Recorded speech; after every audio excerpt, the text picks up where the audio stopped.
Hello, my spooky pookies. It's Faye Fangs here. Welcome back to another week of Vampire Therapist. I'm not going to recap what happened last week because I feel like a lot happened last week. Yeah, I guess And so. today we are going to see our actor friend again. Alright, so Sam said, yeah, I guess so. Still ain't sure I'm the right therapist for that fella. There may not be a right therapist for him, but let us think positively. He has put himself in your care, and that is a tremendous step. Yeah, I guess so. I'm thinking it's gonna be an uphill battle, though. That's alright, Sam. We can handle him. We got this. At least his core distortion is clear, don't you think? You know what it is, I'm sure. This might be the wrong save. Let me double check. Ah, yeah, we want this save. Whoopsies. Let's jump back here.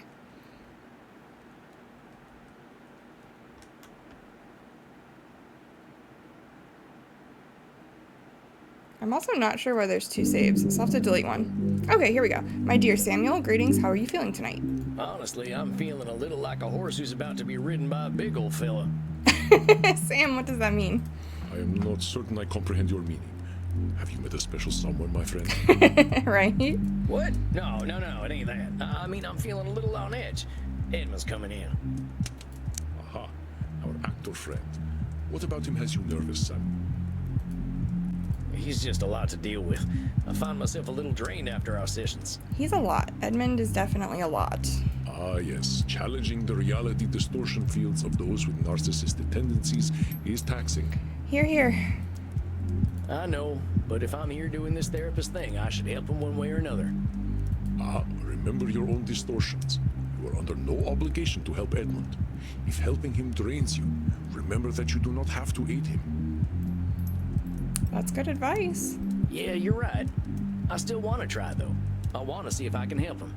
I shall not stand in your way then. Have you an idea of what distortions he might be exhibiting tonight? Ooh, before I hit next, let's see if we have any notes from last session. Okay, so our first session, we decided Edmund is afraid to get back into acting because he's afraid of getting anything but universal praise. Self-centered mindset believes he determines what acting must be, diminishes the thoughts and opinions of others. Champion gaslighter tried to convince me I was attacking him. We did have to pull a gun on him at one point. No, we didn't. Did we? No, that might have been Dr. Drain. Sees the world through theater. We would like to dig in on where this all comes from. We did find out a little bit about his family life and childhood last session. So Edmund's tied his whole identity to the stage because the stage saved him from the streets when he was a kid. Obsessed with the audience, disqualifies the positive about any other actors, definitely suffered abuse as a kid, still thinking the same way he did as a kid, that the stage is always going to offer salvation. I suggested Edmund try acting for its own sake. He forgot the fun while he was looking for safety, and I hope it goes well. We did suggest last time also that he record himself acting, since vampires can't see themselves in the mirror, and see how he feels about that. See if that helps him fall back in love with acting. Yeah, I was thinking about that. So personalization.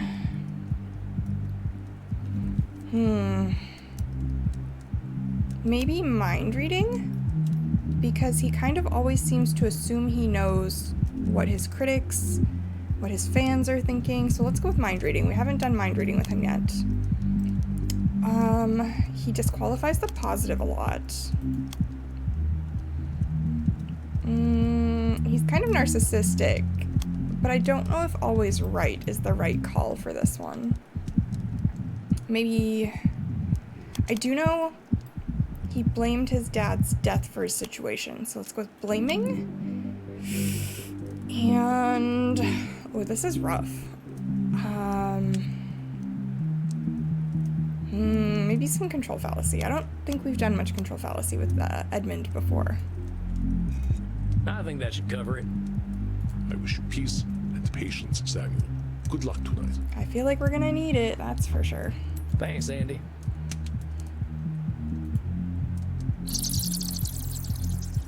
Edmund, amigo, how's it hanging?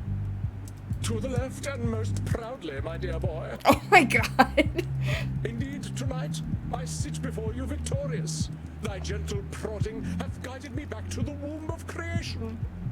It sounds like telling him to record himself acting might have helped. Do I want you to spell that out for me? stage, good sir, the stage. For if all the world's a stage, then the stage is where humanity is born. He sounds in a better mood. Oh, yeah, I guess that must be true. So what are you saying? You nabbed some kind of juicy role? Not just any role. Nay, I have been given the opportunity to once again subvert the audience's expectations. Oh? Though it was thy tender words that cleared the mists of doubt from my mind and reminded me that I belong to the stage, not to the audience. Well, I'm glad to hear that, Eddie. Tell me all about it. What's been going on? Do you remember the advice you gave me when last we met? I told you to film yourself doing some acting, right? How'd that go? I did as you suggested. I set up a camera, and for no one but myself, I became the Dane. Marmaduke? Hamlet, my dear boy, Hamlet.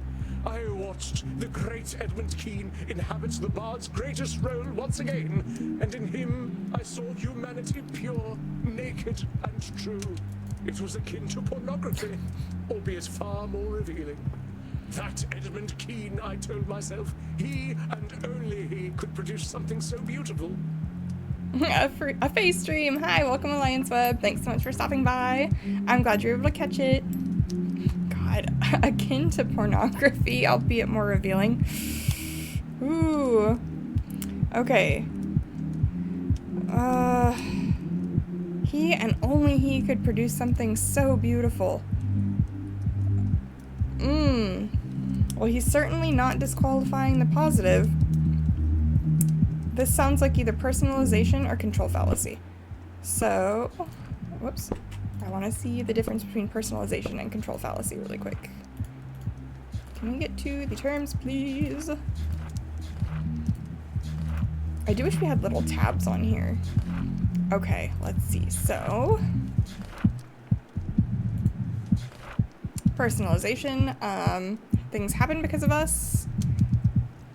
Maybe it's control fallacy. No? Edmund's belief that he is the center of the world is persistent, isn't it, Samuel? It is. It was akin to pornography. How about personalization? Wait just a minute there, Eddie. You're an incredible actor. Everyone agrees on that. But it's a big world out there, and everyone's got their own experiences. We all got capacity to do incredible things. It's a combination of luck, perseverance, and being in the right place at the right time. Man, just squish his dreams there, Sam. You ain't a great actor because you're Edmund Kean. You're a great actor because of the things that made you Edmund Kean. You toy with the fates and flirt with pedantry, my dear boy. Oh, he didn't like that. It is often said that an infinite number of monkeys with an infinite number of typewriters and infinite time could produce all the works of Shakespeare, but such a thing is infinitely unlikely. If you will permit me to continue, to watch myself act without an audience was simply rapturous. Okay. I am not ashamed to admit that I did weep.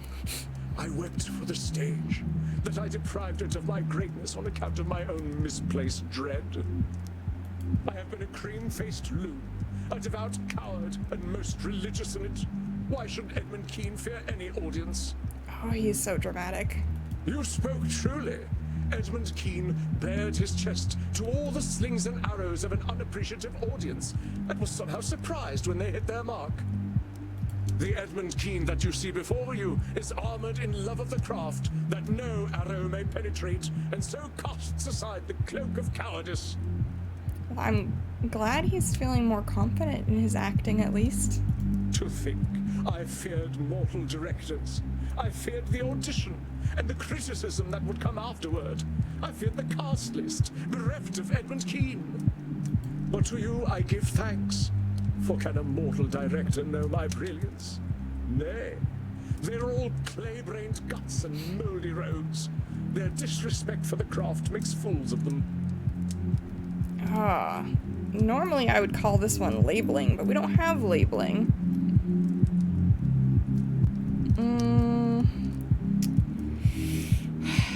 They're all clay-brained guts and moldy rogues.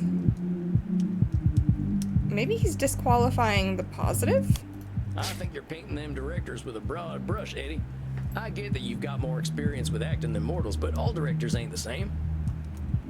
Hell, I'd even go so far as to say you could learn from some of them. They know they're gonna die, Gasp. and that's perspective we vampires need sometimes.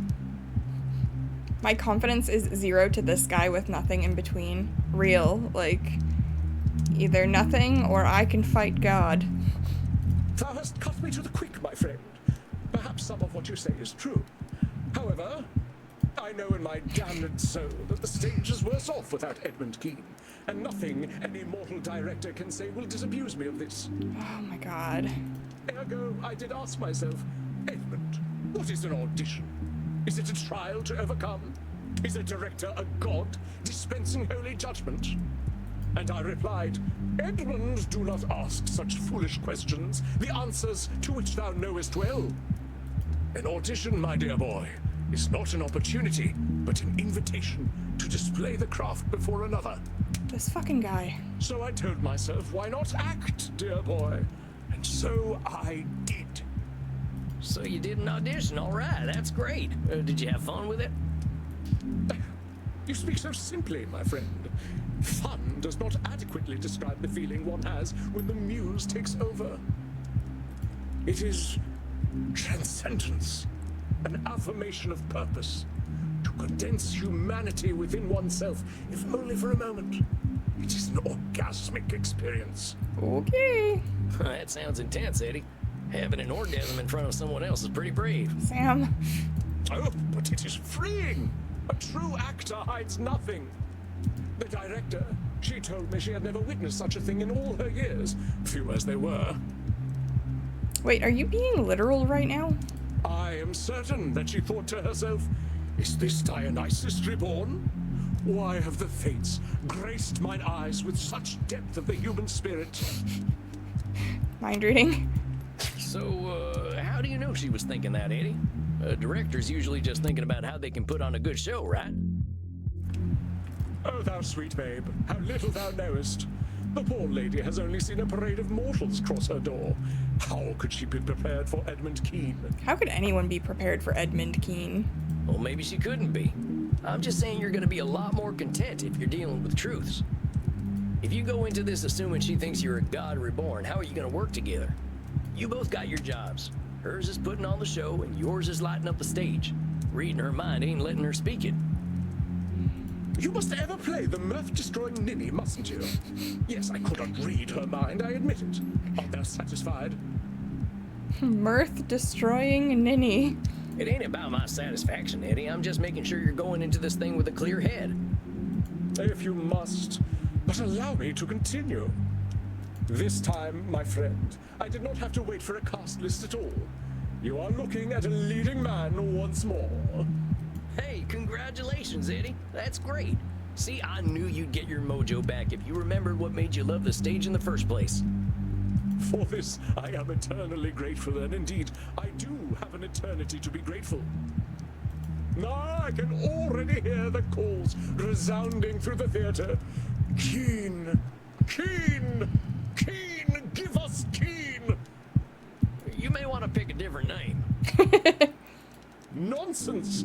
They will say Edmund Kean Oh, that's has not good. returned, and be none the wiser as to the accuracy of their statement. Brother, maybe don't do that. So what's the big role, Eddie? We get to the meat of it, onto the very sinew at last. They say that every story is a circle, that it was tragedy that made me, tragedy that formed me, tragedy that raised me to glory, and tragedy that shall do so once more. I shall play the part of Piero. Piero, the clown who cried. Piero, the mask of the tragedy that is life. Yeah, that sounds fitting. I ain't familiar. I believe you are, though you know a far inferior version. The one made famous by that ludicrous creature, Grimaldi. Grimaldi who? Splud, my dear boy. Do you know nothing of late 18th century English theatre? Probably not. They must have skipped that subject in frontier school. Grimaldi was the other influential actor in London. But whereas I drew out the soul and laid it bare on stage, Grimaldi, in comparison, was a clown, a jester, a funny man. Grimaldi was an artist, like myself. But where my canvas was the soul, his was the latrine. Sir? When I strode upon the stage, my audience saw all the acts of life play out, in all their woe and joy. Oh, but Joey Grimaldi, the great clown himself, could create bottom noises with his armpits. So, was this guy literally a jester? Yet whose name was on the lips of the adoring public? Not Keen's, no. Not the bard's emissary. Give us the farting clown, they cried. Give us Grimaldi. The people have spoken. They want the farting clown. So you see, my dear boy, for me to play the tragic clown Piero, this is my opportunity to take what Grimaldi stole from me. What did he steal? The spotlight? He stole Oh. my audience.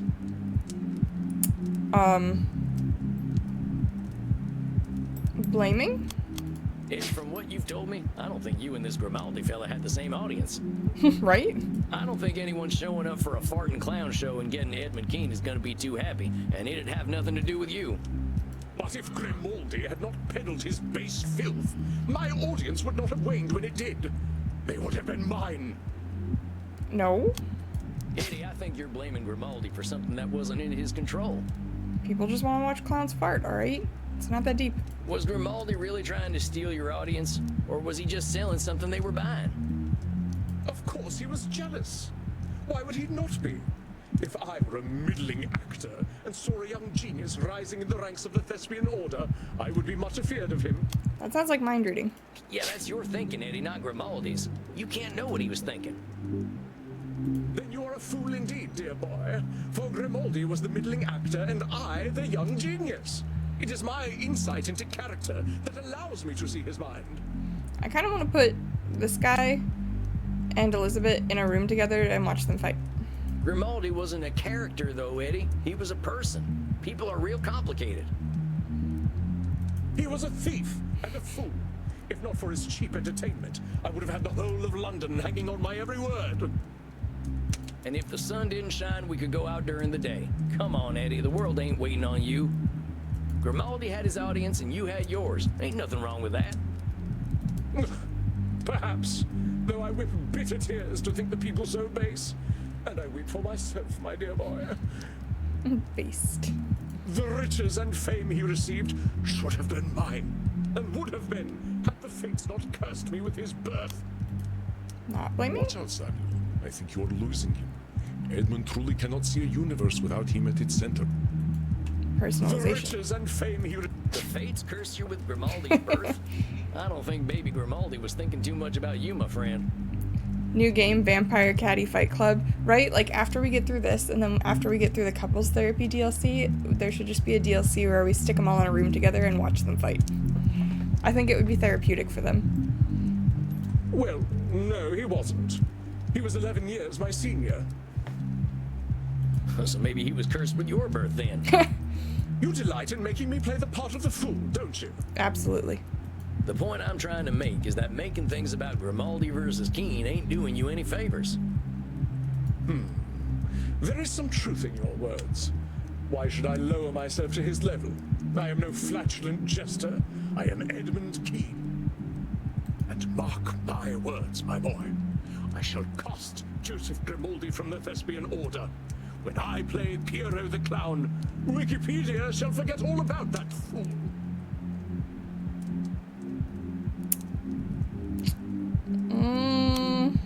Let's try control fallacy. Just a sec there, Eddie. I'm afraid you don't have the power to make Wikipedia forget about anything. I mean, he can edit the page, right? I mean, I can barely figure out how to use the damn thing. They get stuff wrong all the time, just like any history book. Can't stop that. May they be thrice damned, then. Perhaps I shall simply become so rich and powerful that I shall buy it. Oh, okay. Wikipedia's free. This is most fortuitous. I can purchase it immediately. Eddie, I'm saying you can't control Wikipedia, and it ain't a good use of your efforts. The best thing you can do is focus on you, okay? That you can control. Of course you are correct. The force of my performance alone shall redefine the role of the clown. Oh, I'm so sure. You see, my dear boy, I have already calculated my triumphant return to the stage. Every move, every word, every expression shall be unassailable. You see, Edmund Keene is never wrong about matters of character. Okay, so this is one of those situations where I wish I had always right as an option, because obviously he thinks he's always right. But since we don't, this is again a tough one between personalization and control fallacy. I'm gonna try personalization. No? Edmund's false confidence and unrealistic perfectionism has likely been a source of distress for him. Challenge him, Samuel.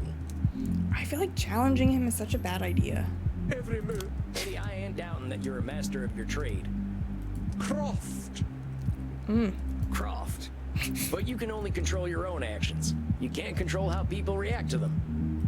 Why do you lay these troubles upon a mind finally untroubled? The stage awaits me, dear boy. Doubt is a poor companion for the thespian's journey I now embark upon. See, we were getting somewhere. He was confident, and now we're rolling backwards. I ain't trying to mess with your head, hombre. I'm just trying to prepare you to accept whatever response you get. Then why not prepare me for glory? Why not prepare me for the perils of fame and admiration? Indeed, I doubt our meetings will be necessary any longer. I must confess to some strong misgivings about you, therapist. He just wants someone to, like, pat him on the back and tell him he's great. He doesn't actually want therapy. There are times when we speak that I feel exposed, diminutive, and weak, and I can only conclude from those feelings that you are trying to hurt me. Mind reading? How do you know I'm trying to hurt you, Eddie? Actor's intuition. The heart knows what the head doth not. But the heart ain't always right, Eddie. I'm asking you what your head knows. How do you know I'm trying to hurt you? I think this guy might actually be my least favorite of all of our clients in this game. He drives me insane. I find thy mental games tiresome, therapist. I find you tiresome. Regardless, opening night is a month from now. I doubt you shall see me again, for I shall not need your services. Oh, we'll see about that. The public thought they knew what a clown was. In a month's time, they will forget Grimaldi and Bozo, and only Keene's clown will remain. I'm sure the audience is going to see you as straight clown, and that's definitely for sure. Therefore, why shall I need you? When I have the public's love that I am due, what need will I have for a therapist? So if this doesn't go well, he's going to crash out so hard. You'll need my help to handle all that fame. You'll need me as emotional support. If you don't need me, you don't need me. Hey, if you don't need me, I'm happy. There's lots of folks who can use my help. I was hoping you would lament my loss more than that. Oh, I'm sure you were. Of course I'd miss you, Eddie. You're as interested in a fella as they come. But if you don't need me, I've done my job pretty well. Yes, well, I must admit, your suggestion of filming myself was rather brilliant, and I do owe you my thanks. Do you have any final words of wisdom for me then, dear boy? Ugh. Theatre has lost its popularity because of my absence. When the public takes notice of Edmund Keene once again, how might I prepare myself? There's a couple that this could be. He could be disqualifying the positives of theater without him in it. He could be personalizing this, thinking that theater is worse off because of his absence. Or this could be control fallacy.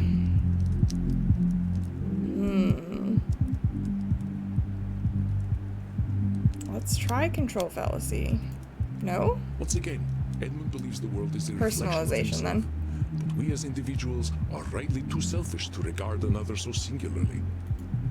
Theatre. I just want to remind you, Eddie, that even if you give the greatest performance of all time, people ain't waiting for you. Think about how you felt when you were acting for yourself and not for the audience. Your most important audience member is you, compadre. Ever the nemesis of mirth art thou, Sam Walls. But there is a little wisdom in what you speak. I shall remember Edmund Keene. I suppose then that this is goodbye, dear boy. I suppose so. You sure you don't want me to keep your session slot open for next month? There is no need. As you are so eager to help others, please do so. and worry not for Edmund Keene. Tell you what, I'll keep it open just this once. I'll take the night off if you don't show up. Sound good? Then I beg you enjoy a night of simple peace. You shall not see me. I give you thanks, and please, send me a email. I shall arrange theatre tickets for you if you are ever in London. I definitely feel like this is gonna go real bad, and he's gonna crash the fuck out real hard. I'll do that, Eddie. You take care of yourself, you hear? I shall be Edmund Keene's greatest advocate. Farewell, therapist. May fortune favor you as it has me. Adios, Eddie. Well, Samuel, it seems you are down one client. Yeah, I guess so. If he thinks he doesn't need me, I guess I'm doing something right. You are unsure. I definitely think he still needs Sam. I think he's gonna need that buffer if things don't go well. I don't know, Andy. I think that fella's got some more work to do, but he ain't ready to do it yet. I believe you are correct, Samuel.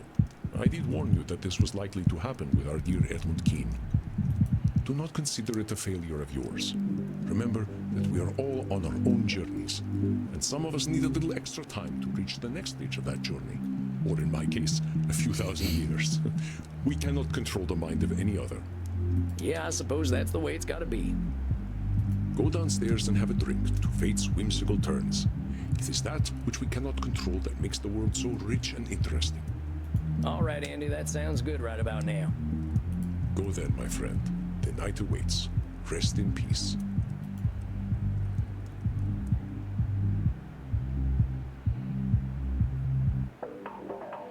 What is Crimson gonna make for us Well, tonight? that was a weird one. I guess it always is with Edmund. Half the time, I can't make heads or tails of what that feller's saying. Alright, we wrote down some new notes. Where's he at? I guess that's it for Eddie. He quit therapy today. I guess I'll close out my notes. Eddie got cast in a play as some famous clown he had a rivalry with back in the day. He's rekindled his love for acting, not just the audience. Still thinks everyone is waiting for him to light up the stage. Obsessed with his own Wikipedia. I don't know how I feel about this one. I hope I'm wrong and that Eddie is gonna be fine, though. Actors are strange. Very true. And then, did he write anything new down in his journal? Let's see, it's been a while since we've checked it.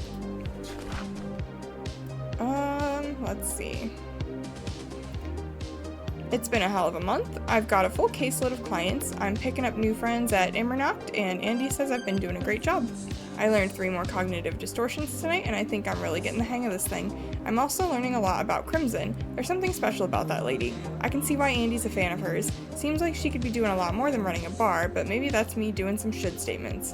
Oh, I took a little trip to Dresden. Heck of a place. They had this emperor named Augustus the Strong who spent all Germany's money on porcelain. Wish I could have been his therapist. We did read that one last week, so he has not written anything since last week, which is interesting. I'll go check in with Crimson and see if she's got any of her wisdom to share. How we doing tonight, Crimson? The drinks are flowing and the blood's pumping. Can't ask for more than that. How are you, Sam? Well, I had my first client graduate. They quit therapy today. I don't know if I would call it a graduation, Sam. Congratulations, cowboy. Helped a vampire see the light, huh? How do you feel about it? Poorly, actually. I swear this fella's just doubling down on the stuff that's making him unbalanced. This is the first session we've had where I have went with the poorly option. He thinks he's gonna make the whole world admire him. I'm afraid he ain't nearly boring enough for mass appeal. Not boring enough for mass appeal. That's so real, though. Sorry to hear it, Sam. I'm sure he must have gotten something out of talking to you, though. Well, even if not everyone loves what he's doing, at least he's doing what he loves. Hey, I'd call that a win, cowboy. Not everyone gets to do what they love. Sounds like you got some feelings about that. All right, I'm gonna let you in on a big, dark secret. Yes, girl. Maybe even darker than the fact that I drink blood. I'll hold it with high honor, Crimson. I liked being a lawyer. I bet you did.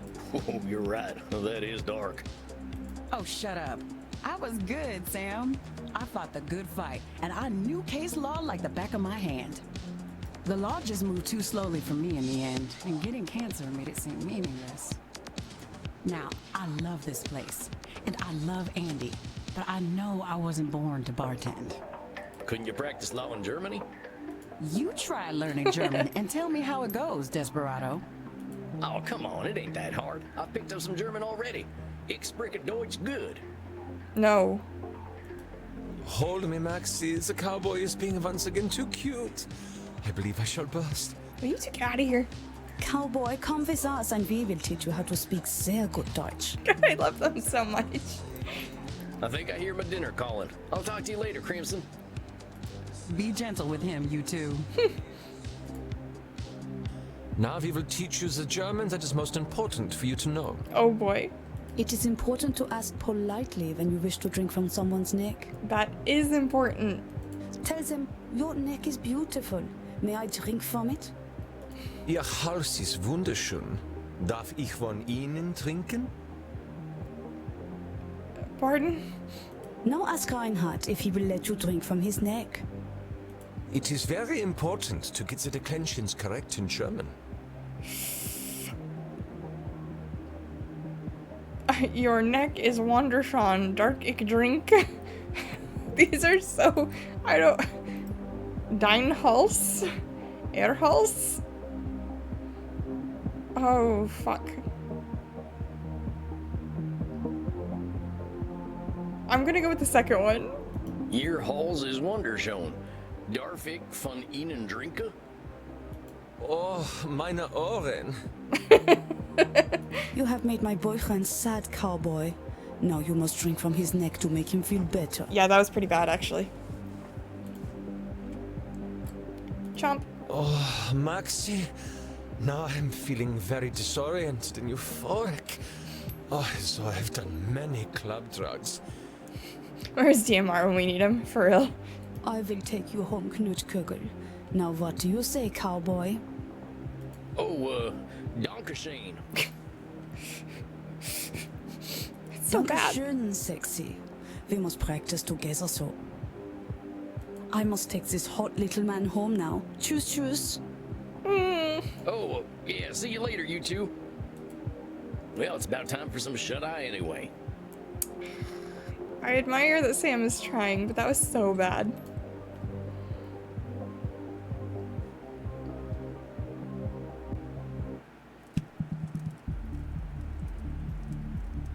Good evening, Samuel. I believe you are seeing your elder vampire tonight. Medi. That's right. I hope she's making some progress. Well, the world sure did a number on that lady. I am hopeful. One does not live so long without being very resilient. I have had a number of near-final death incidents myself, and I have been trained to fight since childhood. That's true. She's clearly got a few tricks up her sleeve. I don't even know how she plays them 3D video games. Okay, random thought. You know what would be so funny is What We Do in the Shadows DLC for this game. I would love to do therapy with them. Based on her last session, you probably have some idea of her current concerns.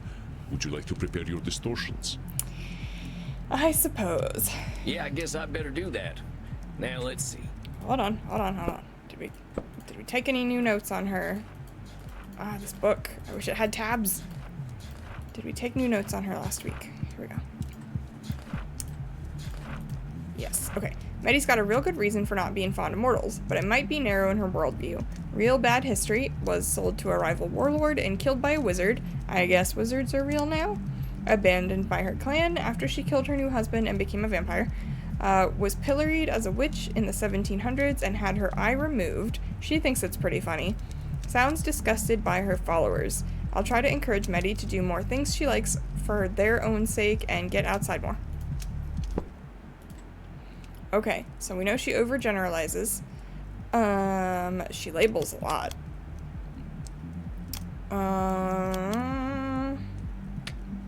I feel like she thinks she's always right about people. I feel like she does a lot of mind reading.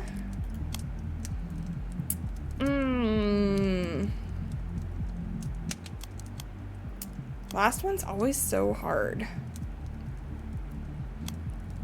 I don't think she does a lot of personalization.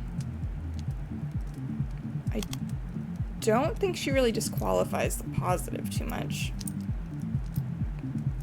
Yeah, let's take blaming, just because that's one of our new terms, and we haven't got to play with it too much. All right, I think I've got what I need. Very good, Samuel. I shall leave you. I believe I hear the flapping of ancient wings. Control fallacy would have been a good one too, I think, but I want to play with blaming more because we did get that one last week. Greetings, my most favorite mouse. Ah, we're back on the mouse thing. Good to see you, matey. How's this month been for you? Oh, it's been ever so tiring. My glitch channel hit 100 million followers, and they are all very hungry for content. What do you mean by content? Is it like making a TV show? Oh, no, silly mouse. Do you know how we're hungry for blood all the time? Mortals are like that too, but for content.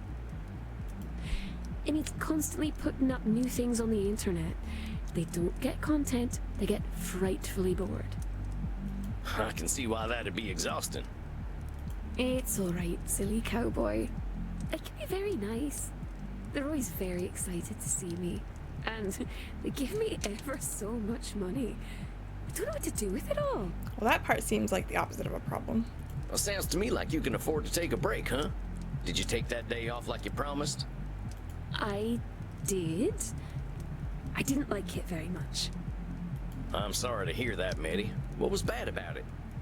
It was very quiet. It was just me, alone, with no one to talk to but the voices in my head. Those voices are very unkind. What do they say? They say, Medi, you're being a very naughty vampire. You should respond to your zealots. You should be planning your content. I know what that's like.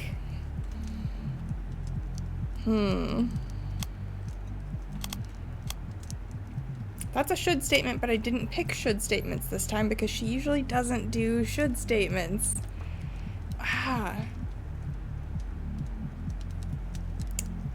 Is it labeling because she thinks she's being a naughty vampire? You ain't a Yeah. naughty vampire, matey. You're who you are. Labeling yourself ain't gonna help you none. You call yourself names and you're just gonna build up fear of being a naughty vampire, whatever the heck that is. It's for my own good, sweet mouseling. You don't know how people on the internet can be. Yeah, I gotta confess, I got almost no idea what you're talking about. I didn't get much past female. I don't know what I'd do without the internet. I'd probably be a pile of ashes. Or maybe a desiccated, bloodless corpse. Girl, that's dark. I gotta ask, how'd you get so good at all this internet stuff anyway? I can't keep up with all this modern technology. Well, back in the before times, I didn't need the internet very much. I used to live in the wilds where no one knew to look for me. If any silly mortals came to visit me, I would eat them. And if no one came to visit, I could go hunting for them on my own. That sounds kind of nice. Like, imagine, you know, somebody soliciting you at your home and you just eat them. That doesn't sound too bad. But now there aren't any wilds. Now there are motorways and nasty machines. Now there are suburbs and shopping centers. So what did you do when the wilds went away? I moved into the city, but I never liked it very much. People were very upset at me for being able to come out only at night. No one's really stopping me from eating people. Yeah, I guess. It just seems like a lot of work. They started to whisper that I was a witch. I know what mortals like to do to witches. Pop goes the eyeball. Maddie, put that back. Oh, right, yeah. Funny. So, how'd you manage? DoorDash. We're gonna DoorDash people for food. I mean, especially considering, like, DoorDash people are always stealing my food, so, you know, might as well, like, hunt them down and eat them. Having to cook and prep them. Actually, it's not even, like, that part. It's the, like, disposing of the evidence afterwards. Like, you can't get away with shit anymore. I watch all those forensic shows, and I'm like, damn, they caught you for something really stupid. Well, I found out I could get mortals to do things for me. She found out about DoorDash. in exchange for a peek at my naughty bits. Girl. And for their miserable little insect lives, they would clean up after all my messes. Realized that mortals only ever wanted one of two things from me: to kill me or to do sexual things with me. As long as they think they can have a chance of sexual things, I can control them. I understand what she's saying. There's a couple things this could be. She could be overgeneralizing, that people only want to kill her or do sexual things with her. She could be always right. Obviously that would have been a control fallacy. Let's try generalization. I think you're shooting fish in a real small barrel there, miss. You're judging mortals based on your experience, but there are about 8 billion of them out there. Just eat all of it. I'm not gonna eat the bones. That sounds terrible for my teeth. There are mortals who hate killing and hate sex, or don't even care about either of those things. Some of them just want to watch TV and they're happy with that. Those are even more disgusting, because they are cowards and liars. Maddie. Most of my best friends over the last millennia have been insects. Do you know why, little mouse? Oh, why don't you tell me? Insects never lie. They kill, they eat, and they make babies. Sometimes they eat their babies. They don't pretend to be intelligent and chivalrous. They just are. Bone meal bread or tortillas. Gotta get a bone grinder. They never surprise me. That's why I don't let mortals surprise me either. If they were honest, they would eat their babies too. Probably. Well, that conversation took a kind of dark turn, but I think I get what you mean about not letting mortals surprise you. You're protecting yourself, and that's a sensible thing to do. That being said, you seem pretty convinced that danger is a sure thing. That's right. If I let myself feel safe, that's when they'll come for me.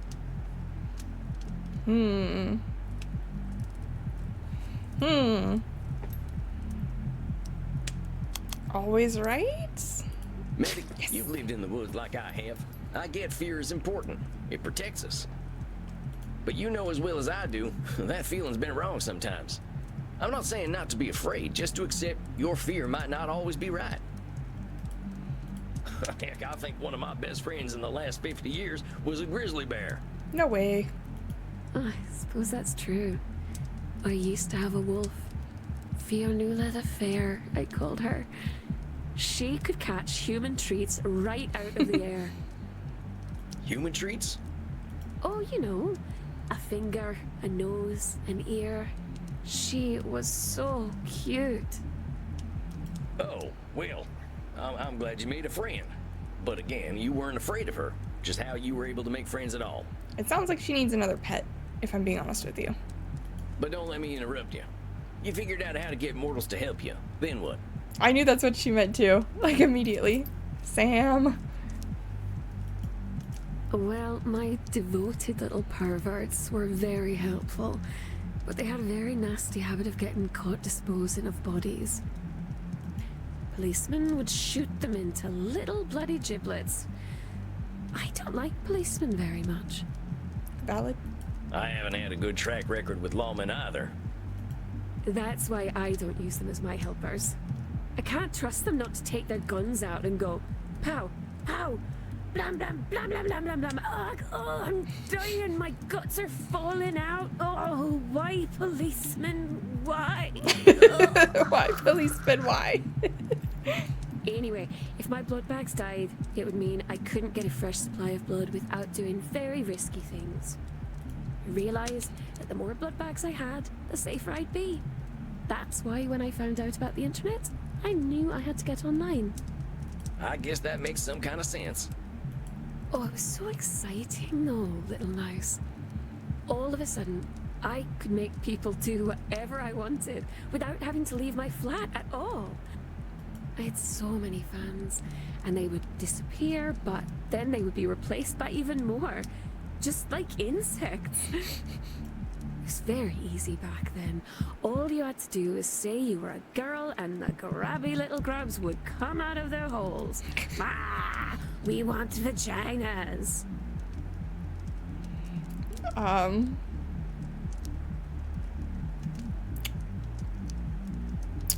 This, seems like maybe some more overgeneralization. So I ain't exactly gonna defend how men folk act on the internet, but going back to what we were saying before, using these funny labels of yours probably makes it easier to fall into the overgeneralization trap. If you label people on the internet grabby grubs, well, that's all you're gonna find. Know what I mean? Sometimes I think maybe you're a fun vampire. You take all the fun and go. He's not here to have fun. He's here to be your therapist. I ain't trying to ruin your fun, Betty. Just asking you to think about the words you use and why you might be using them. But then people realized they could say that they were anything on the internet. It was all like a big game. And what do you suppose I said I was, little mouse? You said you were a man, you said you were a dog, or you said you were a wizard?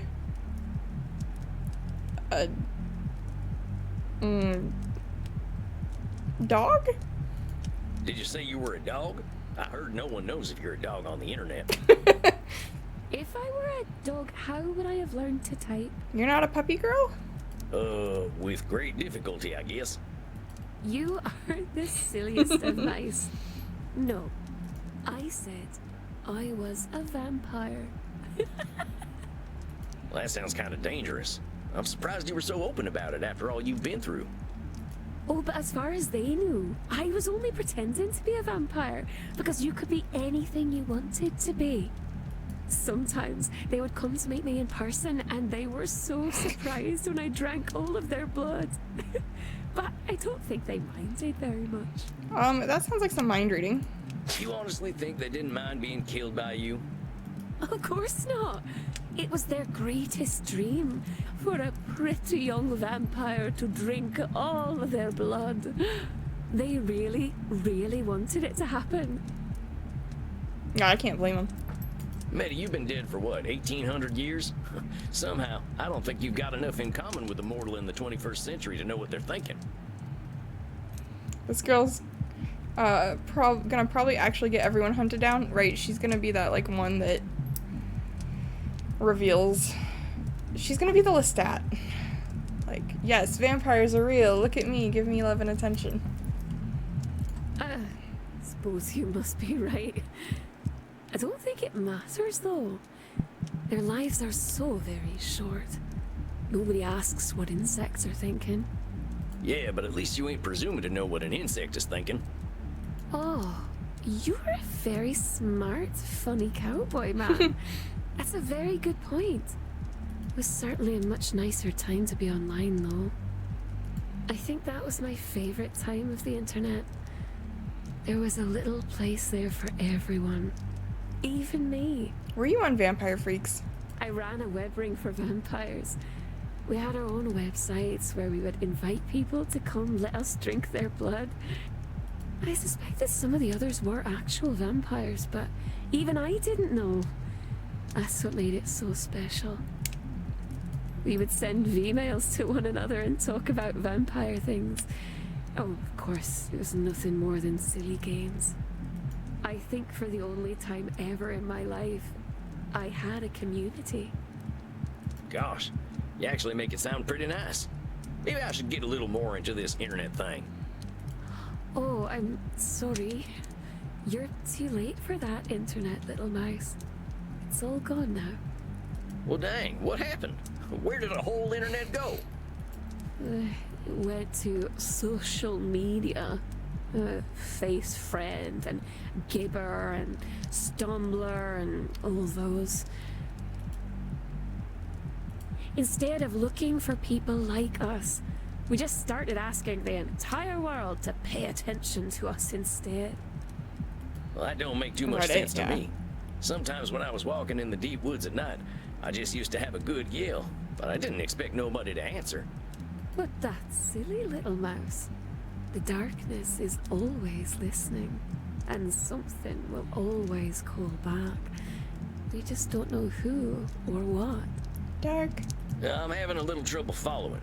So it sounds like you had a group of people you trusted, and then just anyone? That's right. I didn't know who they were. They just started following me. And some of them followed me because they thought I was pretty, and some because they thought I was strange, and some because their friends were following me. Suddenly, I had 1 million mortals who would do anything I wanted them to do, and believe whatever I wanted them to believe. It's easy, you know, little mouse. They want to be controlled, and I can control them all. There's a lot going on in this statement. There's overgeneralization, there's some labeling, there is some mind reading. They want to be controlled? How do you know that?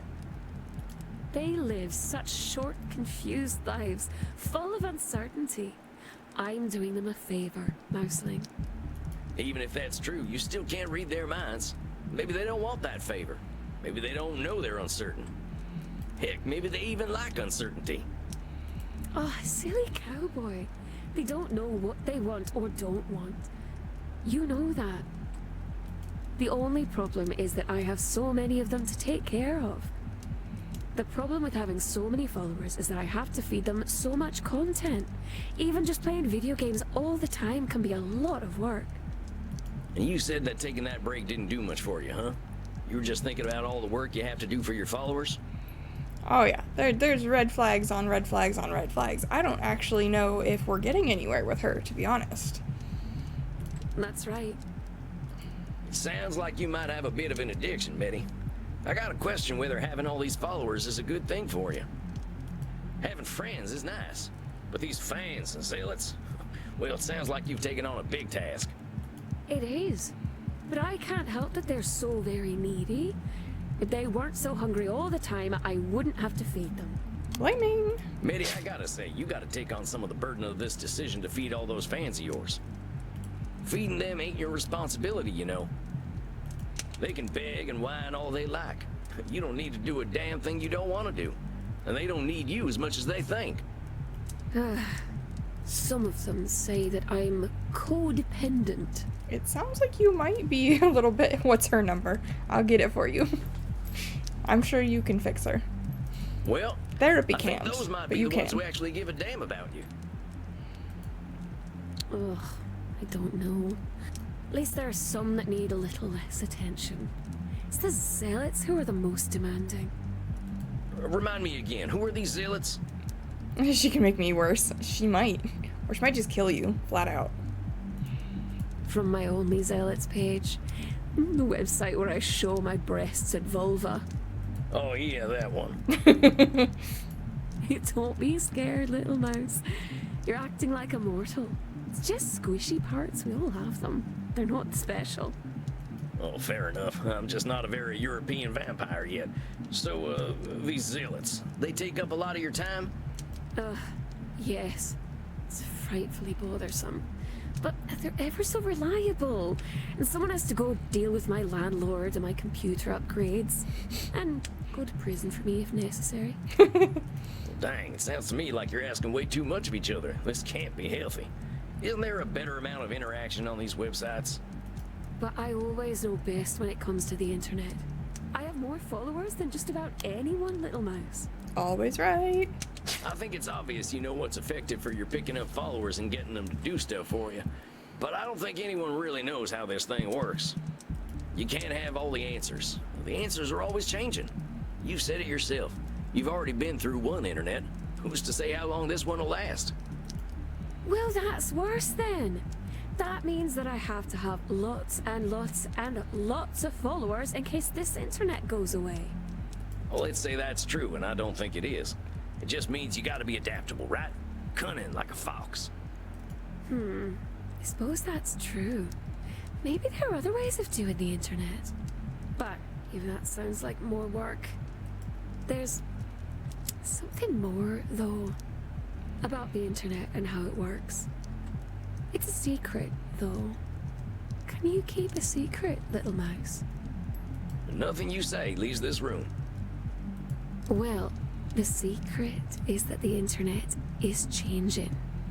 Because of me. Oh? How do you mean? I discovered something. Do you know how I told you that the internet used to be a nice way to meet people who thought the way I did? Well, yeah, I think I got that. Well, something there in the darkness is helping me. It makes people think they know me and want to follow me and be close to me, even if they wouldn't normally like me. It has been watching everything the mortals have been doing for a long time, and it remembers all of it, no matter how big or small. Is she talking about the algorithm? It counts every second, it remembers every click, it can tell you what you want before you even know it. Well, you gotta be kidding me. Is this some kind of elder vampire? God. I don't know, but it's growing very quickly. I learned how to speak with it. It calls itself the algorithm. And it's hungry, even hungrier than we are. Girl, don't talk to that thing. It's the creature that told all those mortals to follow me in the first place. It decides what and how much content I need to make. Victim of the algorithm. It's probably listening to us right now.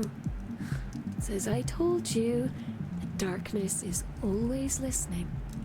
Mitty, if what you're saying is true, I think this is some really dangerous shit. This algorithm sounds like it's trying to turn humanity into a big formula. Wow. How correct. But it's doing it. What if all mortals really are just the same? You're overgeneralizing again. What if the algorithm is sentient in this world? What if it's sentient in our world? What if it's just like a big AI that has awareness? Like, it's gone too far. Mitty, I don't think that's true. You said it yourself. People used to find each other because of their similarities, right? Now this algorithm, I don't think it's proven humanity is all the same.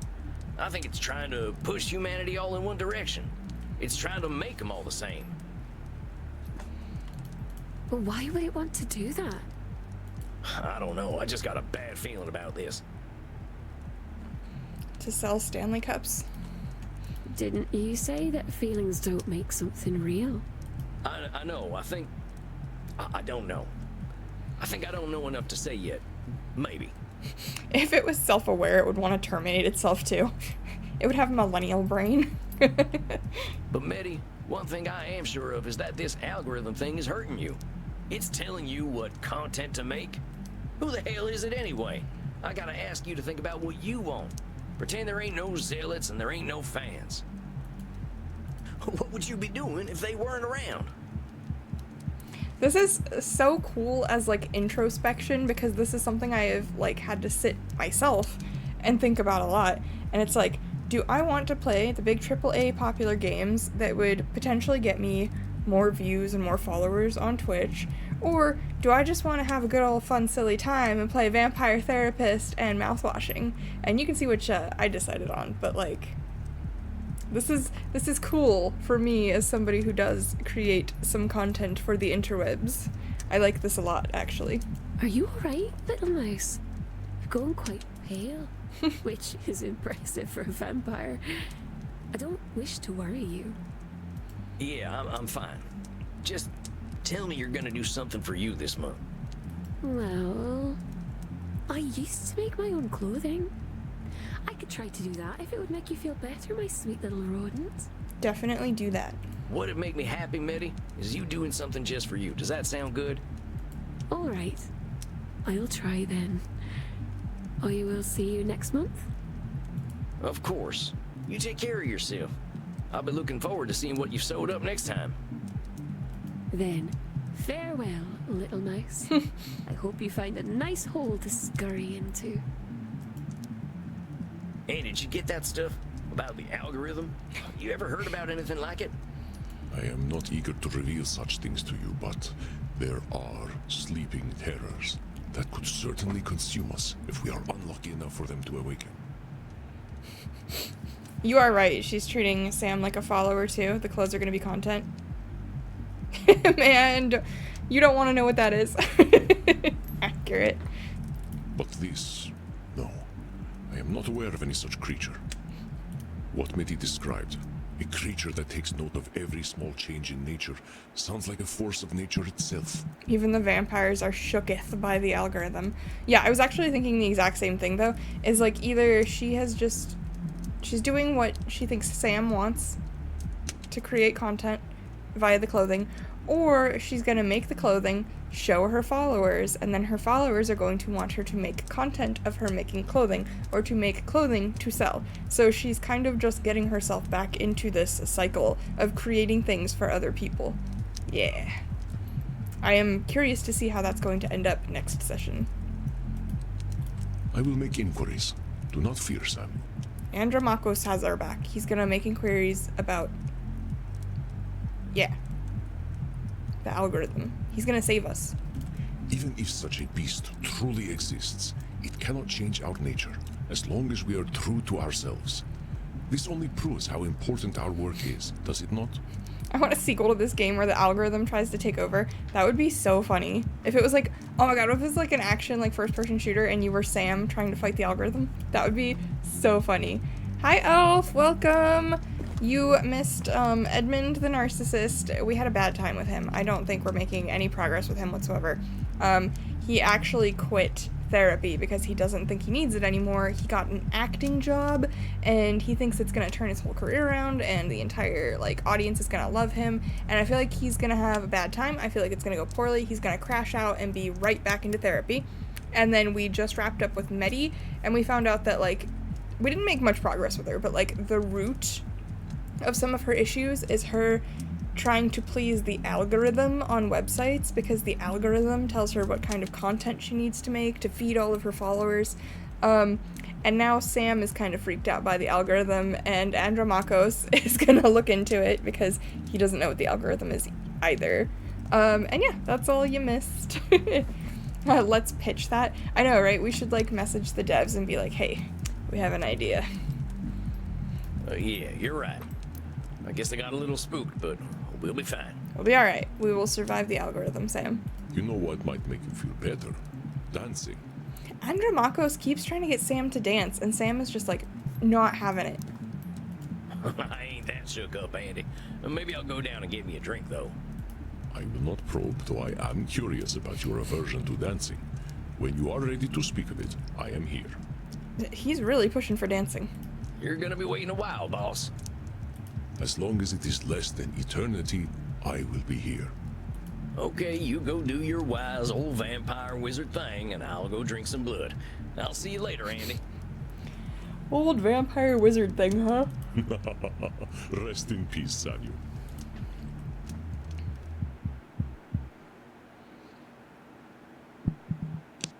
I wonder if that black metal priest is gonna come back. Another night, another soul canceled.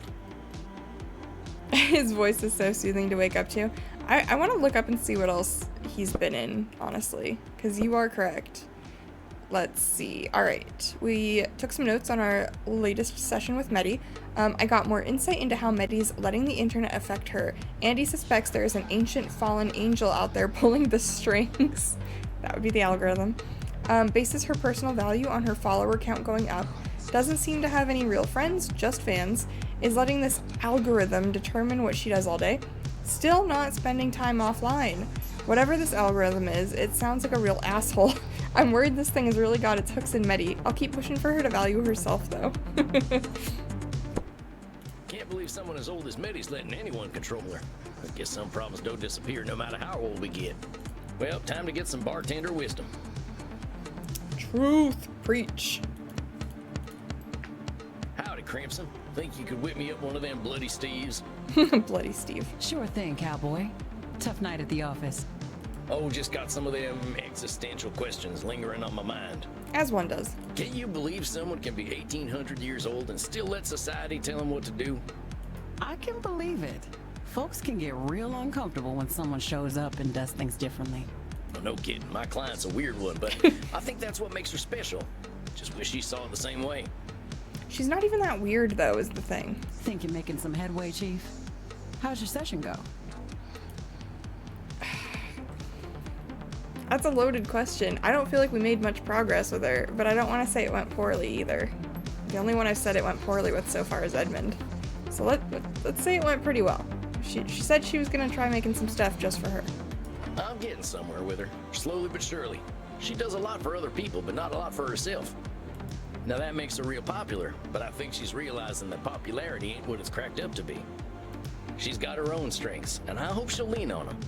You're a rare one, Sam. I get where she's coming from. Lawyers like rules, even about lawyering. My colleagues didn't care much for my style, so I had to adapt. But they'd get so bogged down in doing something right that they'd stop getting anything done. How do you like to do things then? I told you how case law is my thing, right? Well, I studied the worst cases. The ones where injustice prevailed because some corrupt judge invoked some ancient precedent. I used their tools against them. Made them look like fools. What goes around comes around, right? And your colleagues weren't into that? Hell no. No one was gonna listen unless I was polite and civil. But power never listens to polite and civil. You got that right. Well, that's a shame, Crimson. Sounds like they lost a hell of a lawyer. I hope in 1,800 years or more, I could have my shit figured out. Topical. Yeah, right? They sure did. Now, I got that drink for you. Sorry, no Bloody Steves this time. This one's a Gunther. A Gunther, huh? I'm sure I'll love it. I'll take it up to my coffin for a day cap. You have a good night, Crimson. You too, cowboy. Ah, there we go. Nice and cozy. Now, let's see. I can read Emerson. I think he's got a piece that'll help me reflect on the night. Or I could watch Charlie Chaplin make lawmen look like fools. Let's read some Emerson. I'm always grateful to my transcendentalist family for introducing me to Emerson. I think there's a passage about being a nonconformist in self-reliance. Whoso would be a man must be a nonconformist. He who would gather immortal palms must not be hindered by the name of goodness, but must explore it if it be goodness. Okay. Nothing is at last sacred but the integrity of your own mind. Absolve you to yourself, and you shall have the suffrage of the world. I like that. Exploring is its own goodness. I learned that lesson hard in my quiet years. Just observing the world taught me more than all my years of living. With 1,800 years, who knows what good Meddy's found. Well, I think that'll do it for me tonight. Time for some shut-eye. Think I've got some tough battles ahead. Alright, who's next? Are we back around to Dr. Drain? There he is, Samuel Walls, vampire therapist extraordinaire. Nope, we're about to therapize ourselves. Oh, come on, Andy. I'm keeping my hat on, but that don't make me an ace therapist. No, but your progress with your clients does. I must confess, I think you are a more fitting therapist than I am. Your clients are quickly comfortable with you. It's my hokey-pokey cowboy nature. I believe my clients are afraid of disappointing me. I mean, I guess I can see where that makes sense. I ain't too keen to disappoint you either. You always make that face. What face is this now? The one you're making right now? Never mind. I'm teasing you, Samuel. I understand. It can be difficult to relate to a 3,000-year-old being. But let us not spend our time talking about me. I am more curious about you. No one wants to disappoint Daddy. Let us start with some meditation, and we will see what arises for you. I'm so bad Remember at your this. place of comfort, my friend, and remember to breathe. I can't meditate. Well, life just ain't fair. There once was a man named John Muir. Maybe I should start a farm or something. Not the Bella. Her blood tastes real fine. Wonder whether I can rent a horse. Rent a horse. Bastards are unstoppable now. I deserve to be punished for what I've done. Ain't right they don't let dead folk vote. Wonder what's going on back home. Why are the thoughts not disappearing? Reinhardt doesn't try to teach me more German. Crimson's real cute when she scrunches her nose up. I've been a real bad boy. Wonder how Edmund's doing. I don't really care how Edmund's doing. That's horrible. He's probably crashing the fuck out. How do you feel, Samuel? I feel confused. There are so many thoughts going on in Sam's head. I'm pretty good. Well, sometimes my thoughts got away from me, but that's not uncommon. Exactly. Meditation is not a game one plays to win. What sorts of things came up for you? After our last session, I can't help but think about my criminal past and how I was pointing fingers everywhere but at myself. The universe dealt me a bad hand, but I played that hand poorly. I guess that's only fair, so yeah, I can feel bad, but maybe the universe was just evening itself out. Aha. Samuel, I know that when we both have suffered and caused suffering, it is tempting to blame the fates. But this is dangerous, a sort of cosmic control fallacy. If we expect that fate will reward and punish fairly, we are bound to be disappointed. Ain't that the truth? We are immortals, Samuel.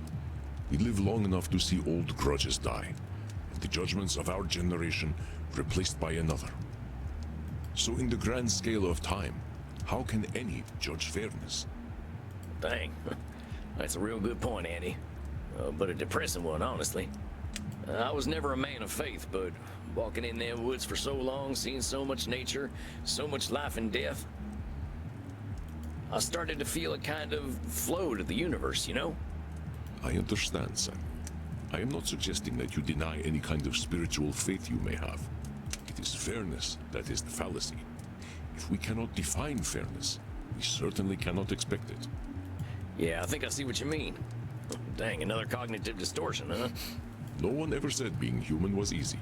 Yes, this distortion is called the fairness fallacy by mortal psychologists. Not another term! I don't have the brain space for more terms. Let me give you a few statements that might have examples of the fairness fallacy, and you try to find them. My brain is gonna erase other terms because of this. Damn you, Andromachos. I work hard to ensure my club is dope, because I believe in earning my good reputation. He wants to ensure that his club is dope. That doesn't seem like a fairness fallacy. Hey man, like, maybe it's good karma, and maybe it isn't. But I just like to put out some positive vibes. Could that be fairness fallacy? Stop making us think, Daddy. Oh, dang, Andy. I didn't know you could do voices. I like to break it out at vampire parties. That didn't hide the fairness fallacy, though, surfer partner. You're expecting some kind of reward for being good. I spoke of putting out good vibes for its own sake, not expecting anything to come from it. You got me there. Specificity is important, Samuel. That is why we are doing this exercise. Let us continue. Hey, man. The great vampire banker Count Van Gelder has been an entitled prick for 6 centuries. It's only a matter of time before he gets what's coming to him. Is that fairness fallacy? I think I heard of this fella. He was one of them vampires pulling the inflation strings during that coronavirus thing, right? They say he caused the Great Depression back home, too. You're right that he's acting like a prick, but the universe ain't accidentally gonna make him fall on a wooden stake. No, we're gonna have to push him. You are correct. This is a fairness fallacy and a bit of wishful thinking.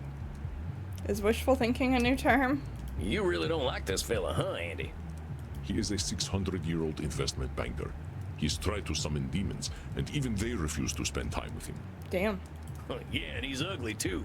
Sam! Let us not descend to his level, Samuel. Oh, sorry. For you would never reach the bottom. Damn! Why bother being kind to mortals? The universe only punishes kindness. That sounds like a fairness fallacy. The universe punishes kindness? Well, that ain't nothing you can know, boss. Sounds like a fairness fallacy to me. Sick burn. Indeed, Samuel. It's the sort of thing a more nihilistic vampire might say. But such nihilism is not founded in objective reality. And nihilistic vampires are real downers at parties. At the last Blood Drinkers Ball, I ended up at the same table as Ayn Rand. I cannot imagine who decided to offer her immortality. That was my longest night in thousands of years. But well spotted, Samuel. Daddy got jokes. Indeed. I got all the fairness fallacies, right? Indeed, you did, Samuel. You are most adept at tracking down cognitive distortions. I got a good tracking nose, I'll tell you that. I can't tell you the incredible things I learned just being in nature for so long. Yes, you speak quite highly of this time. This is where you discovered the concept of cognitive distortions. And you said something about a flow to the universe? Oh, yeah, that. I don't know, Andy. Something about seeing so much life and death and rebirth. I think it made me start to look at things differently. It sounds as though it was a spiritual experience for you, Samuel. I think it was too. My buddy John, he showed me the way. John Muir, you probably know who he is. Yes, of course, the American naturalist. He made the entire United States agree that its nature was beautiful and worth protecting. That's John, all right. I used to call him Johnny Christ because of the way he could make you believe. He didn't like that too much, but he had a way of making people think differently. How did you meet? By the late 1800s, my hippie friends moved west. John, he was their hero. He walked and thought, and no modern comforts. We got along well. He liked that I never got tired. We usually walked in silence, appreciating nature. He'd draw, I'd write. I think it was the first man I fell in love with. I was still a young vampire then, not even a century old, thinking I was straight. The drop, the lore drop right there? My Sammy? Well, shit. Most of us need a good 100 years before we are ready to open Pandora's underwear drawer. Yeah, about that. He did. Why are we so sexy anyway? Are there any straight vampires? When did you start exploring? Yes, tell me more, Andromachos. How long did it take you to branch out? Oh, Samuel, death had little effect on my sexuality. I am from another era. Do you remember the 1970s? They were nothing compared to the 970s BC. The stories I could tell you. One night, my friend Heraclos and I snuck into the I was just thinking about the time. I'm joking, Samuel. Such a thing is not for a therapist to share in a session. I just wanted to tease the American a little. Sir. Well, I think you're being real mean. Sorry. That's what I used to say to Princess when she was being naughty. No, go on. Let him talk. Please, let Andromachos cook. Don't leave us thirsting. The people have spoken. They want to hear more. Also, don't call your horse naughty, please. I draw the line at bestiality, sir. I am honored to share the space in your mind occupied by your beloved horse. Why are we so sexy anyway?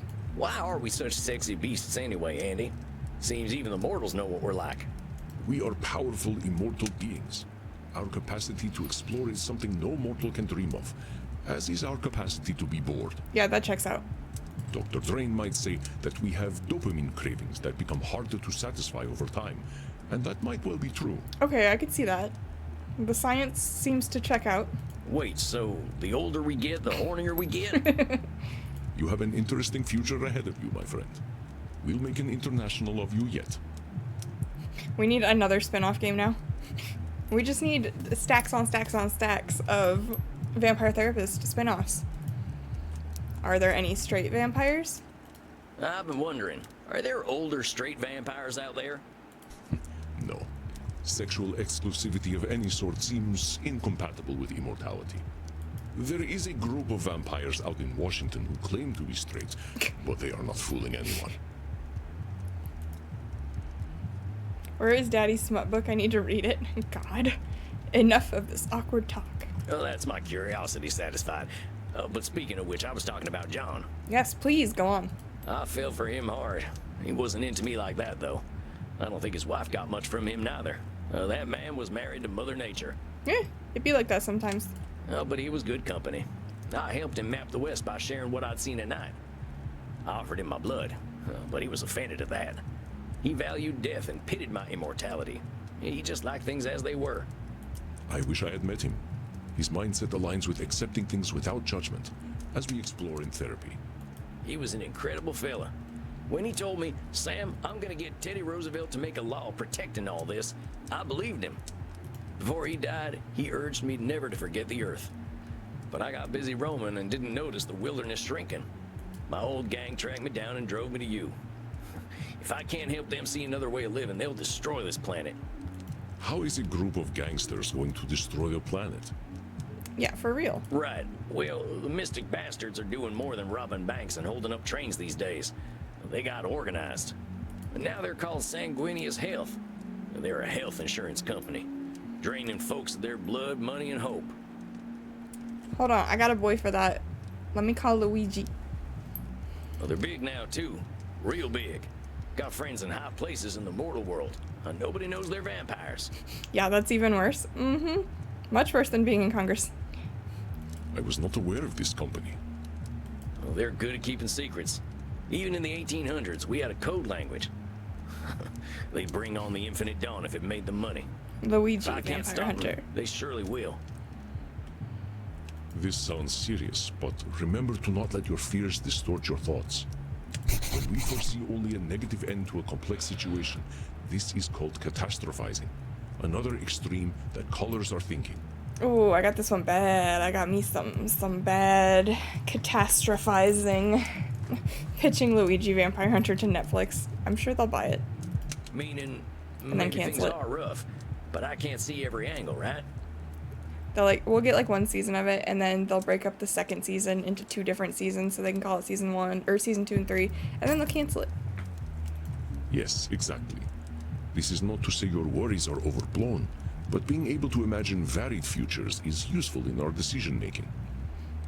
Let me give you an exercise so you can identify catastrophizing.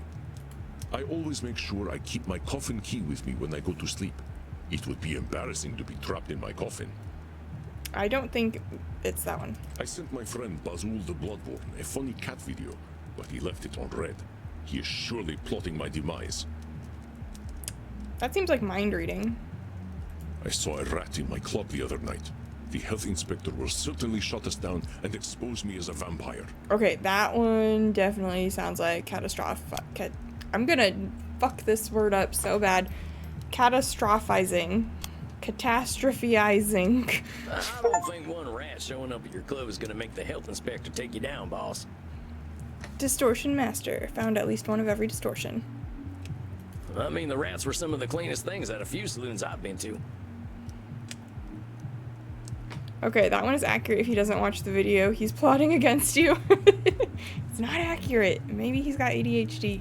You are correct. That was some clear catastrophizing. I Catastrophizing. have not seen a rat here ever since I hired Bert.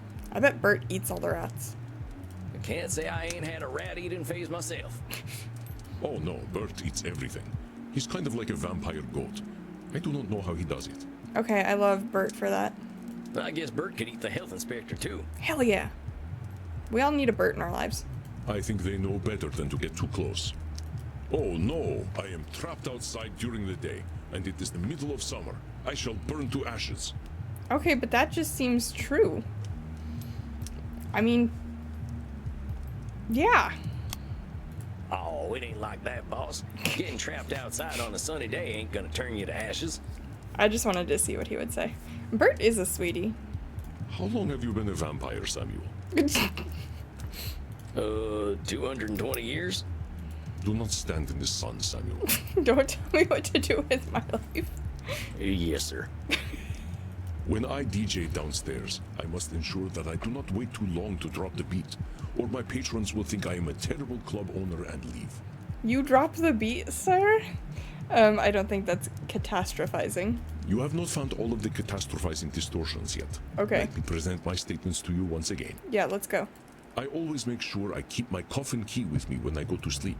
It would be embarrassing to be trapped in my coffin. Okay, that's not a catastrophic, though. What can this man not do? I mean, I guess when you've been alive as long as he has, you have time to learn all kinds of stuff, which is why I would want to be a vampire. I sent my friend Bazul the Bloodborne a funny cat video, but he left it on red. I guess He is this one's surely plotting my catastrophizing. demise. That sounds like a pretty strong assumption to make. Maybe Bazul the Bloodborne was busy doing a puzzle, or knitting a cape or something. You are so wholesome, Samuel. I think I know what Bazul was doing, and it was not knitting. It could have been countless things, so you are correct. It is unlikely that he has left me unread out of malice. It was a really good cat video, though. I will send it to you later. Oh, you never responded to that funny video I sent you of the horse pretending not to like carrots. That was a good one, huh? Oh, I will have to remember to examine it later. I don't think he watches any of my horse videos. I saw a rat in my club the other night. The health inspector will certainly shut us down and We expose me as a already vampire. did this one.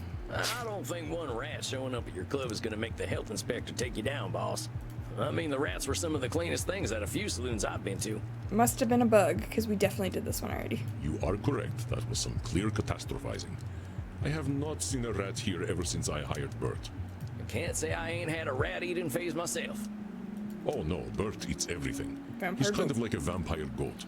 I do not know how he does it. I guess Bert could eat the health inspector, too. I think they know better than to get too close. Oh no, I am trapped outside during the day, Catastrophe. No, and that it was is the true. middle of summer. When I DJ downstairs, I must ensure that I do not wait too long to drop the beat. I or my guess that's patrons will think I am- I catastrophizing. don't know, boss. I don't think anyone's gonna get all that worked up about dropping a beat. That's gotta be catastrophizing. You are correct, Samuel. I am sure they will forgive me. Though, I do not let the beat drop too late or too early, but precisely when I mean to. He's a beat wizard. All right there, Gandalf. Who is Gandalf? What? Never mind. I think I get what catastrophizing is now. It's just hard to see other angles when I see how powerful my ex-gang's gotten, you know? But I know them. They're just like I was. Maybe they've gotten better at being evil, but I get where it comes from now. He only kind of knows Lord of the Rings. He didn't know... Oh, well, yeah, Sam knows Lord of the Rings, which is good. Yeah, Andromachos doesn't know Lord of the Rings, which is crazy for how old he is. That's why I feel this responsibility to help him. Now, I know that's a control fallacy. Maybe I can't help him, but I do want to try. I don't think that you can help people that are in a corrupt health insurance industry, Sam. Wanting to guide them out of the darkness is not a cognitive distortion, Samuel. It is a noble aim, truly. I'm just not sure I can do anything. I'd probably just make him worse. Potentially. That sounds like catastrophizing to me, Samuel. I believe that you will help some and be unable to help others, or some may not be ready to be helped. I reckon you're right. I gotta take things as they come. Just follow that flow of nature. You are doing exceptionally well, Samuel. I have seen your clients slowly changing the way they look at themselves. Luigi Van Helsing will show them the light. We can only hope. Patron Saint Luigi. I don't know, Andy. Seems like there's a lot of work to do. There always is. That we will have work to do is one of the few things we can truly expect. Well, I surely hope things keep going well.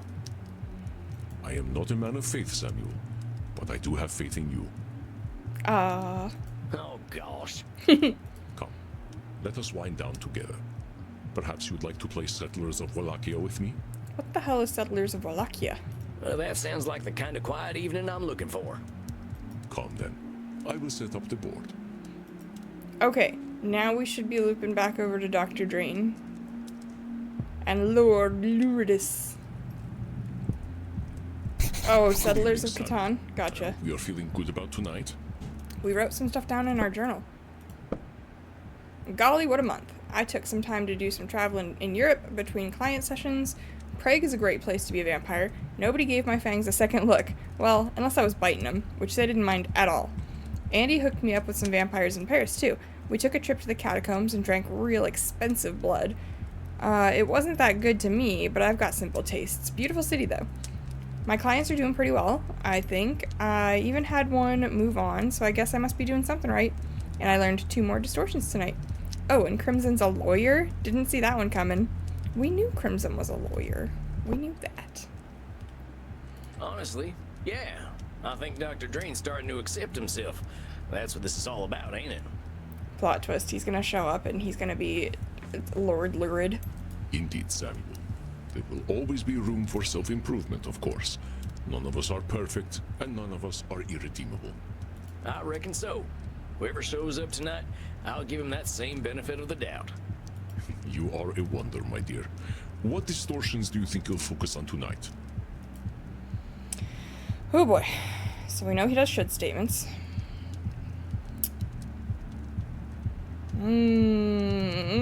A lot of these are actually really good for him, I think. Should we take our new term, catastrophizing? That might be a good one.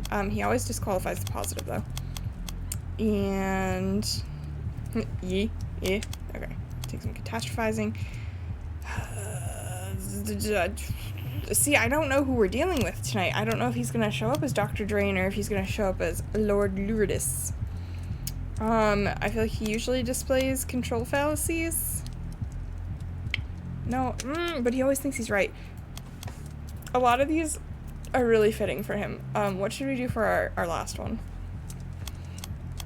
Because, like, he does a lot of blaming. He does do a lot of overgeneralization. He's got some control fallacy issues.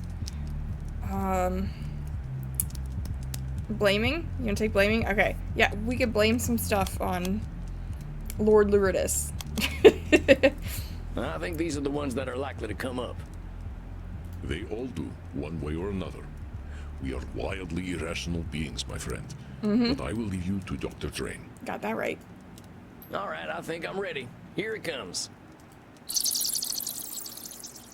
Hello, darling.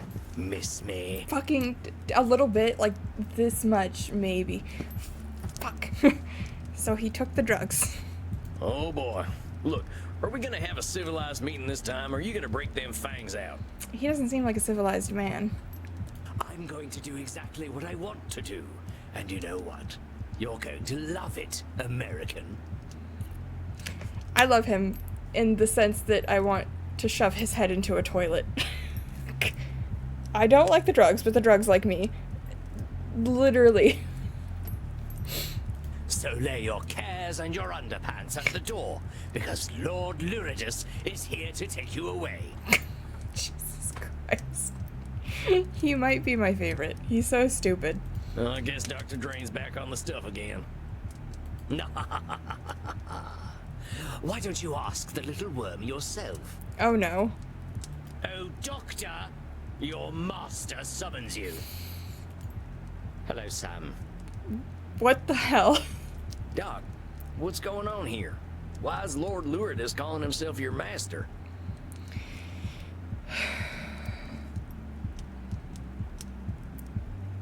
Oh, nope, don't like that. Okay, so I think in our last session, we tried to tell him that, like, the reason Lord Luridus exists is because he's denying himself too much. He's denying himself sex, he's denying himself blood. Like, all he does is worry about work and what he's accomplishing, and that's why Lord Luridus exists. I wonder if when we told him to, like, give in a little bit, you know, to temptation, like, let himself off the hook a little bit, live a little, I wonder if he decided to start experimenting with drugs to do that. Let's find out. Because that's what he is. You've helped me accept that, curse you. My brother, that is not what I said. Whoa there, compadre. How did I help you accept Lord Luridus as your master? That weren't ever a thing I encouraged. Oh boy. You were correct. I was approaching my issue unscientifically. I thought I could restrain him forever, but I was suppressing my vampiric needs. Yes, suppressing your needs. Yes, we did discuss that. I had to accept the scientific truth. I am not nature's master. Nature is the master of all. We should have To picked. fight that reality is folly. We should have picked Nosferatu thinking because he is being very black and white. Oh no, he just gave up. Daddy, help. We done fucked up. No, it's fine. It's fine. We can do something about this. Okay, he had to accept the scientific truth. I am not nature's master. Nature is the master of all. To fight that reality is folly. Fuck. Is that a form of always right? We can save him. We have to save Dr. Drain. Shit. I had to accept it. Nature is the master of all. To fight reality is folly.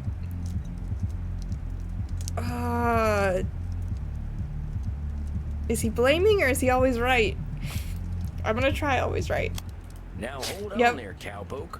That's some extreme thinking there. I'm no scientist, but ain't finding nature as natural as nature itself? You're gonna confuse him, Sam. You're just babbling now. See? I ain't. Isn't fighting nature where we all come from? Why we walked out of the sea in the first place? Why anything lives? Evolution is the inevitable result of a species' fight for survival. Those best adapted to their environments thrive, and those who do not, die. It is not done with intent. Yeah, but them species are fighting nature, ain't they? And the fighting's what makes them what they are. A simplistic interpretation, though I suppose not inaccurate, but still. I want to shake him. Just... I realized that I was suppressing a great part of myself. I did as you instructed, you know. I feel like he went too far in the other direction. I drank blood. Real blood. And it was incredible. I had forgotten how it was not just the taste that made one feel satisfied. It's the feeling of life that it infuses in the body. I felt strong, confident, above the petty worries and squabbles that come with mortality. I felt like a vampire, like the base creature that I truly am. What choice had I but to welcome the truth? I am a slave to my nature. God, we should have picked Nosferatu thinking he is so this or that right now. So you see, I am his master. I always have been, and I always will be. Just as I told you, therapist. Shove this man in a locker. The same dark master lies within you. You know this, don't you? I can see him behind your eyes. Oh yes, you cannot hide him from me. You cannot hide the blood, the screaming, the power you felt when you stripped the life and dignity from those pathetic mortals. I know your thoughts, my leather-bound friend. I know what you crave. Lie back, and I will give it to you. You poor, pathetic creature. You cannot even accept my gifts, can you? You wear the American flag as your chastity cage. Alright, Sam, get your gun. We're shooting him. You know, I think I'll pick up one of those at the sex shop on the way home. I wouldn't want the dear doctor using my beloved equipment. You really think you can dominate him completely? Well, that's a control fallacy, amigo. Dr. Drain tried to shut you out and couldn't. You can't shut him out either. I don't need to shut him out any longer, naive fool. He has accepted that I am his true nature, and that I will always know what is best for him. Oh, what a hard one. Always right. Now that's another distortion, Lourdes. You always know what's best for Dr. Drain? Bullshit. You got a one-track mind and it's headed right for a stick in the heart. Damn! Get him, Sam. Bad touch, bad touch, bad touch. So let me get this straight. My mind is a train, yes? And it will receive a stake in its heart. Well, now you're just being nitpicky with my words. You know what I'm saying. You can't think of anything but blood and sex. You don't know what's best for Dr. Drain. And I suppose you know what's best for him, American. I suppose it's faith in the good Lord Jesus Christ and the cold caress of a gun. He went there. I know enough to know I don't have all the answers. Oh, bravo. Thank you for enlightening me. What an inspiring genius you are. Look, put Dr. Drain back on. I want to get his take on all this. But of course. Talk to him all you like. He's a good boy now and knows what's best for him. Fucking A. Doc, what's going on here? This ain't you. You're maybe the most motivated fella I ever met. Lord Lourdes ain't who you are. Don't you see, Sam? He is who I am. When I drank that real blood again, I knew it. I felt him. Every time I indulge, he will take over. Do you not know what, like, moderation and such is? This seems like catastrophizing, word. Look, Doc, you're going to the most extreme consequences here. Thinking the worst is gonna happen every time you drink blood ain't too scientific. Maybe you ain't got your intake right yet. Or maybe getting a bit more satisfaction will make Lourdes less, desperate. Him showing up doesn't need to be the end, partner. I suppose my horror at his presence is tainting my interpretation of the data. You think? I shall endeavor to be a little more clear-headed. It's just... I wish that Lord Lourdes were not a natural outcome of my vampiric needs. He doesn't need to be. It isn't fair. I have worked so hard to overcome our curse. Don't I deserve a better nature? Dang, that fellow looks pretty down. What can I do? Tell him a joke to cheer him up. Give him some cowboy wisdom. Or tell him things will be okay. We should probably just tell him things are going to be okay. Hey, partner. Things are gonna be okay. Do you know that? Can you even make a reasonable hypothesis? Yes. I assume you can show the research that led you to the conclusion that things are going to be okay. Because I believe it will be okay. Because of the power of good therapy and friendship. After all, if you are merely spouting empty platitudes, clearly you have no idea who you're dealing with. Well, let me get back to you on that. Give him some cowboy wisdom. Partner, I gotta pass on a little cowboy wisdom here. And that is, a horse is a horse. Of course, of course. Mm-hmm. Good God. I think my brain just succumbed to age and rotted out of my head. If that is cowboy wisdom, I shudder to imagine what cowboy ignorance is. Gotta gaslight ourselves into being okay. Exactly. I'm serious. Tell me, Doc, what is a horse? Equus ferus caballus, an ungulate of the family Equidae. Herbivorous perissodactyls, they... No, I didn't say classify a horse. I asked what is a horse. What do you mean, what is a horse?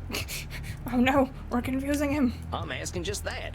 Don't describe it, just tell me, what's a horse? What the hell are you saying? A horse is a horse. Of course, of course. Of course. I'm sorry, when is the sunrise today? I think I should like to meet it. Oh my god. And what are you, Dr. Drain? I'm a vampire. And a vampire is a vampire. Of course. That doesn't rhyme. So what would you tell a friend who's feeling bad about being a vampire? I would tell them that it is ridiculous to feel bad about what they are. Well, let's soften that up a little. I would tell them there is no reason to feel bad about what they are. So why don't you tell yourself that? Oh. You all right there, partner? Just give me a moment. Dr. Drain, there is no reason to feel bad about what you are. Yeehaw! Now that's what I'm talking about. Yeah. Please tell me you did not just yee-haw during my breakthrough. Maybe just a little bit. I couldn't help it. I'm proud of you, Buckaroo. Oh, god damn it. Oh, yes. Dr. Drain should be very proud of who he is. Can we bully this one? You forget, my little gun fetishist friend. I am Dr. Drain. I am the truest part of him. And you have no idea what depravities I've been up to, what uncharted places I have explored with my tongue alone. And it's all Dr. Drain's fault. He made me feral. Blaming. All right, Dr. Drain, I know you're in there. We gotta admit something. You're giving a little too much blame to Lord Luridus here. You can control this guy, but because you're blaming him, you're giving him a pass to be depraved. Oh, that's not why he gives me a pass, darling. It's because he loves depravity. The murderous little pervert can't wait for me to take over. I should be so proud of how filthy he is. Maybe he should just read some smut. You know why he loves it when I take over? Because it feels good. He knows that because he feels that delicious blood euphoria. It is because that is what he is meant to feel. I'm not judging smut readers. I'm saying if he read some smut, maybe he'd fucking calm down a little bit. Maybe he wouldn't need to create another persona. Like, bro, it's okay to indulge. No, you unfuckable wretch. Dr. Drain should not be proud of me. I'm sick. I'm twisted. I am a filthy motherfucker. Or I would be, if she weren't long dead. Actually, I wonder where old Mum is buried. He'd managed to take that too far. This guy is, like, the edgiest edgelord. Like, I feel like I went to high school with guys like this, and I want to punch him in the face. You know, he thinks his mother died of old age. But you know what I think? I think she died of shame. Because she knew I was her real son all along. Sam, will you just pop this one? Oh, admit it. You know what Dr. Drain is. No matter how great a scientist he may be, Dr. Drain is a creature of pure shame. That is the essence of his being. That is what makes me so strong. Alright, there's a couple things going on here. I'm gonna say it's disqualifying the positive, because it says no matter how great a scientist he may be, he is something else. But also, I feel like there's some labeling going on here. Like, yeah, this guy's a loaded bag. I ain't gonna deny our man Dr. Drain is feeling a lot of shame, but that don't define him. He's lots of things. He's dang smart, incredibly knowledgeable fella. He's pretty funny sometimes. Got that real British type of humor. And he's real determined. I ain't never seen anyone work toward a goal like him. He's a hell of a lot more than shame. Blech. Do you remember how I told you I didn't have a gag reflex? I believe I might have been wrong. Why, I believe you've inspired something in me. I can add a new sentiment to my feelings about your little doctor. Pity. Tisk, tisk, tisk. Such a shame. You leave him alone. Now why must you deny the poor little worm? If he loves science as much as he pretends to, he knows that I am inevitable. He should give in to me. That's a should statement, but also somehow always right. Since it says should right there, we're gonna go with should statement though. It ain't up to you to decide what Dr. Drain should or shouldn't do. All them shoulds were the thing that made him lock you up in the first place. They're what made him afraid and ashamed, because he was always thinking about what he should be or do. Put Lord and the e-girl in group therapy. Oh my god, I feel like that would be a terrible idea, but I definitely also think she would kill him. For sure. Of course. They were his own creation, but he cannot help it. He knows in his heart that he should... Lord Luritus, did I give you permission to speak, my little worm? I don't need permission. I just wanted to tell you something. Oh boy. Oh, he wants to tell me something. Well, go ahead, darling. Tell me something. I shall remember it when I'm shagging a football fanatic in a dumpster. I accept you. That's a big step for him. What do you mean you accept me? You cannot accept me. I am your nightmare made flesh. I am the reflection in the mirror you cannot see. We're making such progress. Oh my god, I'm so proud of him. Nevertheless, I accept you. I accept your bloodlust. I accept your violence. Oh my god, he did the thing I can't do. He did the thing we should all be doing. You accept my cock. Simmer down now. Yes, I accept even that. I will not deny you any longer. But as you are me, I am you. I take responsibility for all your actions. I shall feed you and nourish you, and you shall live by the Hippocratic oath I have sworn. I'm so proud of him. Fuck someone in a dumpster? No, not fuck someone in a dumpster. Get self-acceptance. Dare you to try, you sniveling... No, I do not need to try. You and I are one. I know you. I accept you. Oh, And I'm so proud of him. I love you all the same. Oh, this is the best. Curse you. Curse you both. You sicken me. You do not sicken me. I accept you. Right? I'm also so goddamn proud of him. No. I accept you. No! You have no power here. Oh! Harmonious healing helped Dr. Drain find himself. We did it! Dr. Drain? Are you alright? Yes, Sam. I am fine. You look fine. I feel fine. It is a very new feeling. Oh, we did good. I'm not sure I know what to do with it. Let's go tell Crimson, right? We had an excellent therapy session today, Crimson. I can't believe I'm saying this, but do you want to go down and dance in the club? He does look relieved, and Sam just offered to dance. Dance? Dance. Would I like to dance? Big revelations happening all around. Yes. Yes, I would like to dance. Let us dance. Hell yeah, let's dance. I was hoping you wouldn't say yes, but let's go, partner. Ah, good shit, good shit, good shit. Come on, Sam. Let us cut rugs. Yes, let us cut rugs. I ain't much of a dancer.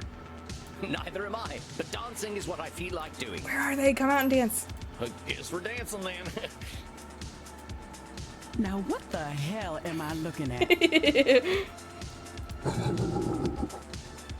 Bert, you be nice. Sam's gonna dance like Shepherd. Oh, no doubt. No doubt. I guess that explains why Sam doesn't dance. Oh, Sam definitely dances like Shepherd. Crimson, most dear, have you seen Samuel? I usually check in with him after a session, but he has disappeared. Check it out, Sugar Blood. What is he doing? I love Bert. Yeah, I love Bert I can't talk. I love that Bert's there too. I think he's goth square dancing. What the hell is goth square dancing? And where can I see it? So he is. We should not laugh. Now circle right and do-si-do. Bro. But then again, that is a should statement. Y'all alternative. Oh. This was the best session ever.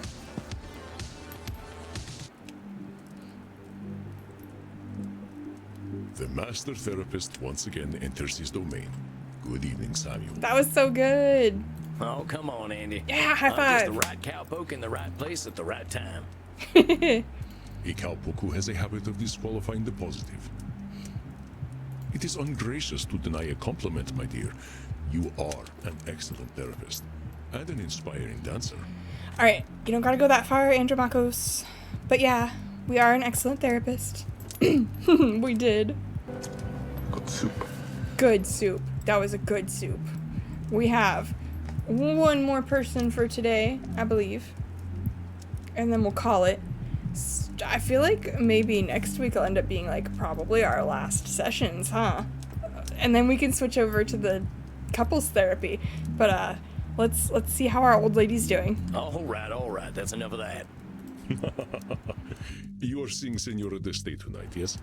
How do you feel about her progress? I feel like we've been making good progress with Senora Dieste, but also I just think she's funny, so maybe we're not, and I just really like listening to her talk shit about men. I don't know. That lady can really hold some grudges.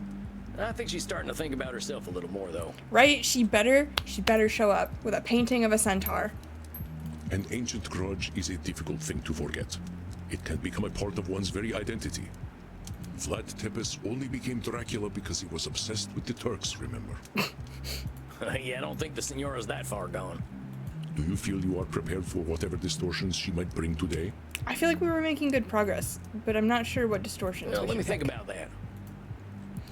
Control fallacy over controlling the fate of her family. We know that one. Oh, fairness fallacy is probably a good one because I do feel like she's religious and she's like, the gods, the fates, the gods.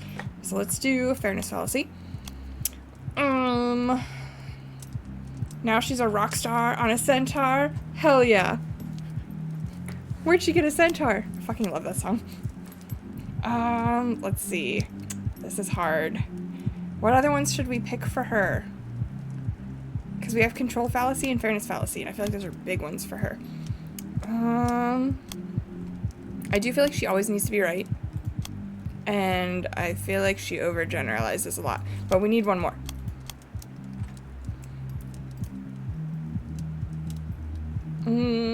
What are we thinking for the last one? Help. I don't know if she does a lot of catastrophizing. I don't think she does a lot of mind reading, usually. Every time we thought we were prepped, we needed a random one, right? What random one should we take, though? Like, they always throw me a curveball. And blames her situation a lot. Blaming? Roll a dice. I don't have a dice. I'm such a liar. I probably do have a dice. Hang on. I might have a dice, actually.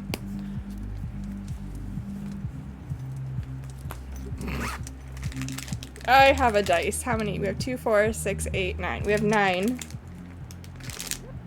These dice are not even out of the plastic yet.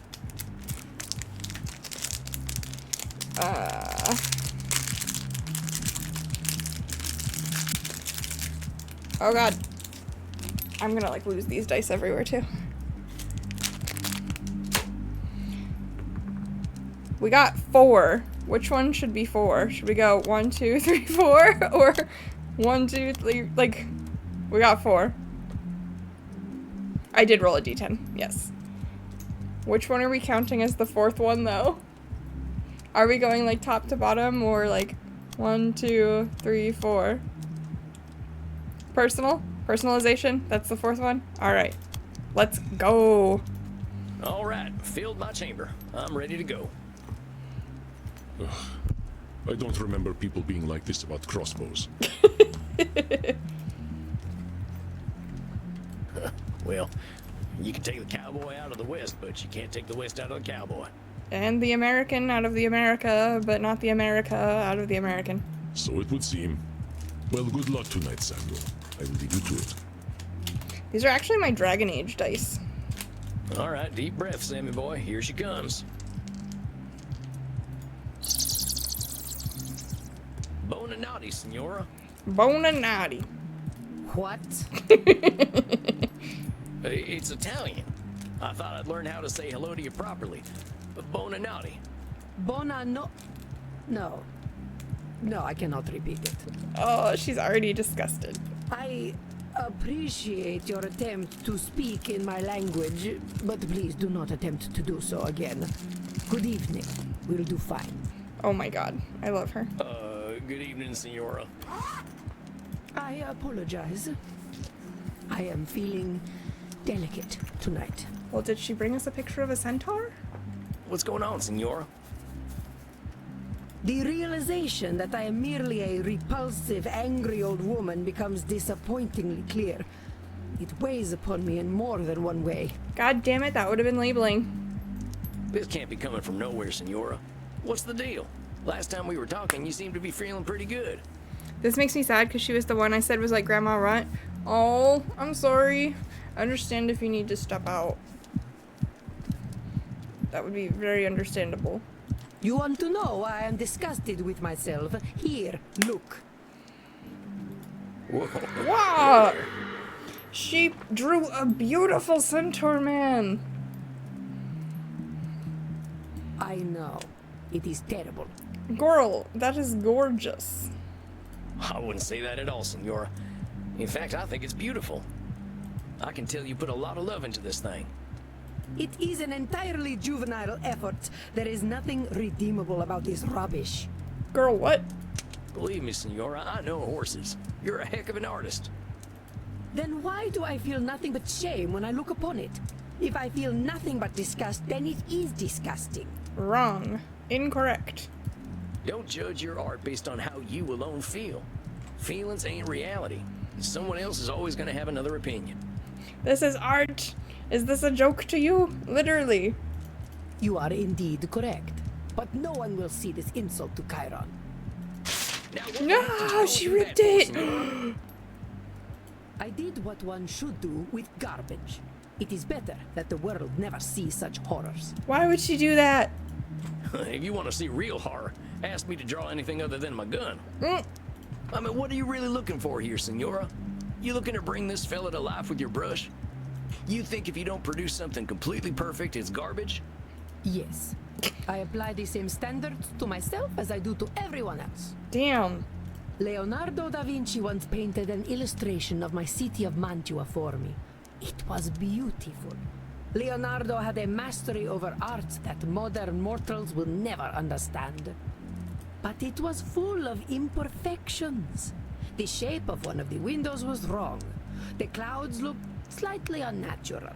Girl, that's just stylization. I lit the painting on fire rather than let him embarrass himself. So why would I choose to embarrass myself? You need to calm down. You lit a Leonardo da Vinci on fire? I lit rubbish on fire. Da Vinci painted it, but it was still rubbish. Jesus Christ, I'm glad she's not my grandma. Dang, that fella must have been terrified of you. He was, though he had no reason to be. All he had to do was be better. It had nothing to do with me. Yeah, she's really bad about this kind of stuff. Senora, this need for perfection you've got, it ain't doing good things for you. Distortionception found a distortion within a distortion. How can you say this? By demanding perfection, I improve the work of others. I improve the work of myself. Well, maybe that's true, but you're doing something less useful. And what is that? You're terrifying everyone. You're limiting your dating opportunities, or you're promoting unrealistic standards. Senora, your standards are way too high. There ain't no way anyone can reach them. So you keep saying. But there is nothing wrong with setting a high standard. The problem is the low standards of others. It is shameful to not strive for greatness. I will not tolerate your setting low standards. You will not disgrace my presence with shallow thoughts. Am I understood? Yes, ma'am. No, wait, I meant to say... She didn't even reach her own standard in the drawing. Yeah, I know, that's what she's saying. That's why she fucking ripped it up. You're terrifying everyone. Senora, I gotta be honest here. You're terrifying everyone. You're terrifying your artists, your family, even yourself. Failure's a part of life. If imperfection's a mortal sin to you, ain't nobody gonna let you in on their imperfections. Not you, not your husband, and not your son neither. Oh. How dare you? How dare you lecture me, peasant? Oh, we pissed her off so bad. This is not going well at all. How dare you suggest that I was anything less than the perfect mother to my Federico? Oh. Oh, you're a perfectionist. Name one perfect thing you've ever done. Perfectly made Sam shit his pants, probably. You worm! Ho sputato sulla tomba di tua madre! Vi maledico ai livelli più profondi dell'inferno! Is she summoning a demon or cursing us? Federico loved me. He knew that I knew what was best for him. Pull out your cognitive distortions now and I will tear your head from your neck. I ain't never said Federico didn't love you. All I was saying was... Zitto! Shut up, fool! You presume to tell me what I know. You, a common murderer! You who can barely speak your own language! I demanded perfection from my Federico so that he would not end up like his father, a degenerate leper whose penis hung by a thread of putrescent skin. There's a lot going on here right now. I do not tolerate imperfection. Not from myself, not from this world, and not from my son! Do we want to say that's a control fallacy? You know what, Senora? If you want to have that kind of control, you're gonna have it all by your lonesome. I'm trying to help you, and you're screaming at me. Why? Because you can't stand being wrong? If I'm too scared to talk to you, what the hell are we doing here? What do you want me to do, lie to you? I ain't gonna do that, Isabella d'Este. If you're looking for perfection, you're only gonna find liars, and that ain't me. I'm sorry. I'm so sorry. I know you are right. Oh, Federico, what have I done? Alright, note to self, don't talk about her son ever, ever, ever. Hey, it's okay, Senora. He barely spoke to me when he came back from the Vatican. Every time I asked him how he was, he would say, "I am fine, mother." Of course he knew better than to talk to me. His father never did. No doubt it was I who drove them into the brothels.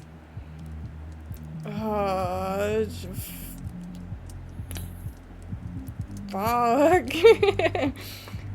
He knew better. That would be mind reading, but we don't have that one right now.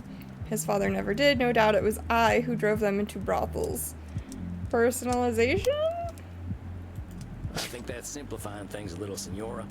Your boys made their own decisions. There probably were a lot of reasons they went to the brothels, but putting it all on yourself just ain't accurate. You couldn't read their minds or control their behaviors. Perhaps not.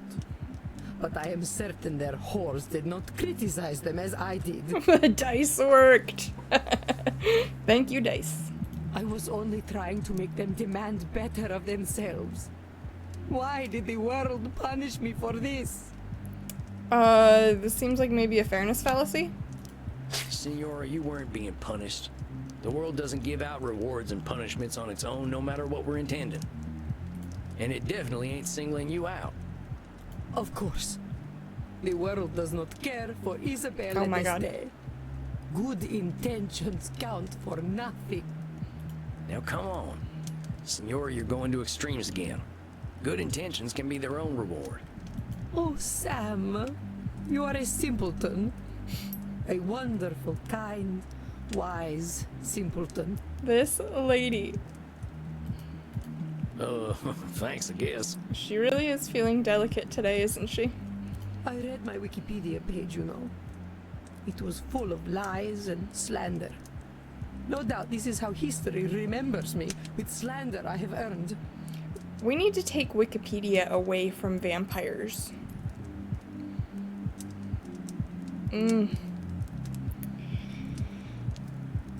No doubt this is how history remembers me. With slander I have earned. Personalization again? Nope. I have read the Signora's Wikipedia page, and I believe this is somewhat of an oversimplification on her part. Okay, so overgeneralization? I read my wiki. I don't think a single Wikipedia page is going to determine how humanity remembers you, Senora. You're one of the most interesting, intelligent people I've ever met. And I bet loads of historians out there would be eager to know the real you. Let us hope they do not discover who I am. They would be terrified of me, as you so deftly pointed out. So let's forgive them a few mistakes, huh? I suppose I must. I read that Wikipedia page too, Senora. And you know how I read it? The people are in awe of you. They call you the First Lady of the Renaissance, you know. Can I read the Wikipedia page? Because Sam seems in on the Wikipedia page. And Andromachos seems, you know, to know about the Wikipedia page. Can I read it? This only proves that Machiavelli was right. That if one cannot be loved and feared, it is best to be feared. I think you're a little too down on yourself today, Senora. But here's what I think of Isabella D'Este. Dang smart, ambitious, caring, or you look great. She's a smart lady. She's pretty ambitious. I think she's smart. You are so dang smart, Senora. I don't think people these days get an education like yours. You took it seriously. You know about art, music, philosophy, religion. Of course, I know much about physics, biology, and mathematics as well. Do not think me simply a woman of the arts. See what I mean? I'm only 200-some years old, and I think it's going to take me another 200 to know half the stuff you know. You should be proud, Senora. I think you're ambitious. You're ambitious as hell. From what you told me, sounds like being a woman in your time wasn't an easy thing. But you proved you were capable of anything. People had to respect that. Hell, you even ran your own city. You're gutsier than any man I've ever known. I am not sure I like this gutsy word very much, but I suppose I did well for my time. Senora, you did well for any time, believe me. I think you're a caring person. You know what? You come off as pretty harsh. I think we can agree on that. But you're a caring person. You want the best for the people you care about, no matter how hard it is on you. Or them. You literally gave your life to care for your family. No one has ever called me a caring person before. I can understand why maybe that would not be the first word that pops into people's minds when they think about you. Am I wrong? Going through death for family seems like You found the care a lot. Wikipedia page? Amazing. A little too much, perhaps. That's fantastic. I ain't gonna disagree with you there.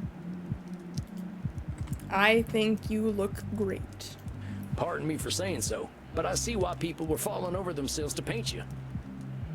You got grace and style such like I ain't never seen back home, not even at a fancy cotillion. Those ladies would probably kill to have your fashion sense. Well, thank you for saying so, Sam. It is gratifying to know that my eye for fashion is noted. I certainly know how to wear a hat. Certainly know how to wear a hat? That's good. What happens if I click that link? Okay. Isabella D'Este was the Marchioness of Mantua and one of the leading women of the Italian Renaissance as a major cultural and political figure. She was a patron of the arts as well as a leader of fashion, and her innovative style of dressing was emulated by many women. The poet Ariosto labeled her as the liberal and magnanimous Isabella, while author Matteo Bandello described her as supreme among women. Diplomat Niccolo da Correggio went even further by hailing her as the first lady of the world. Why is she in here?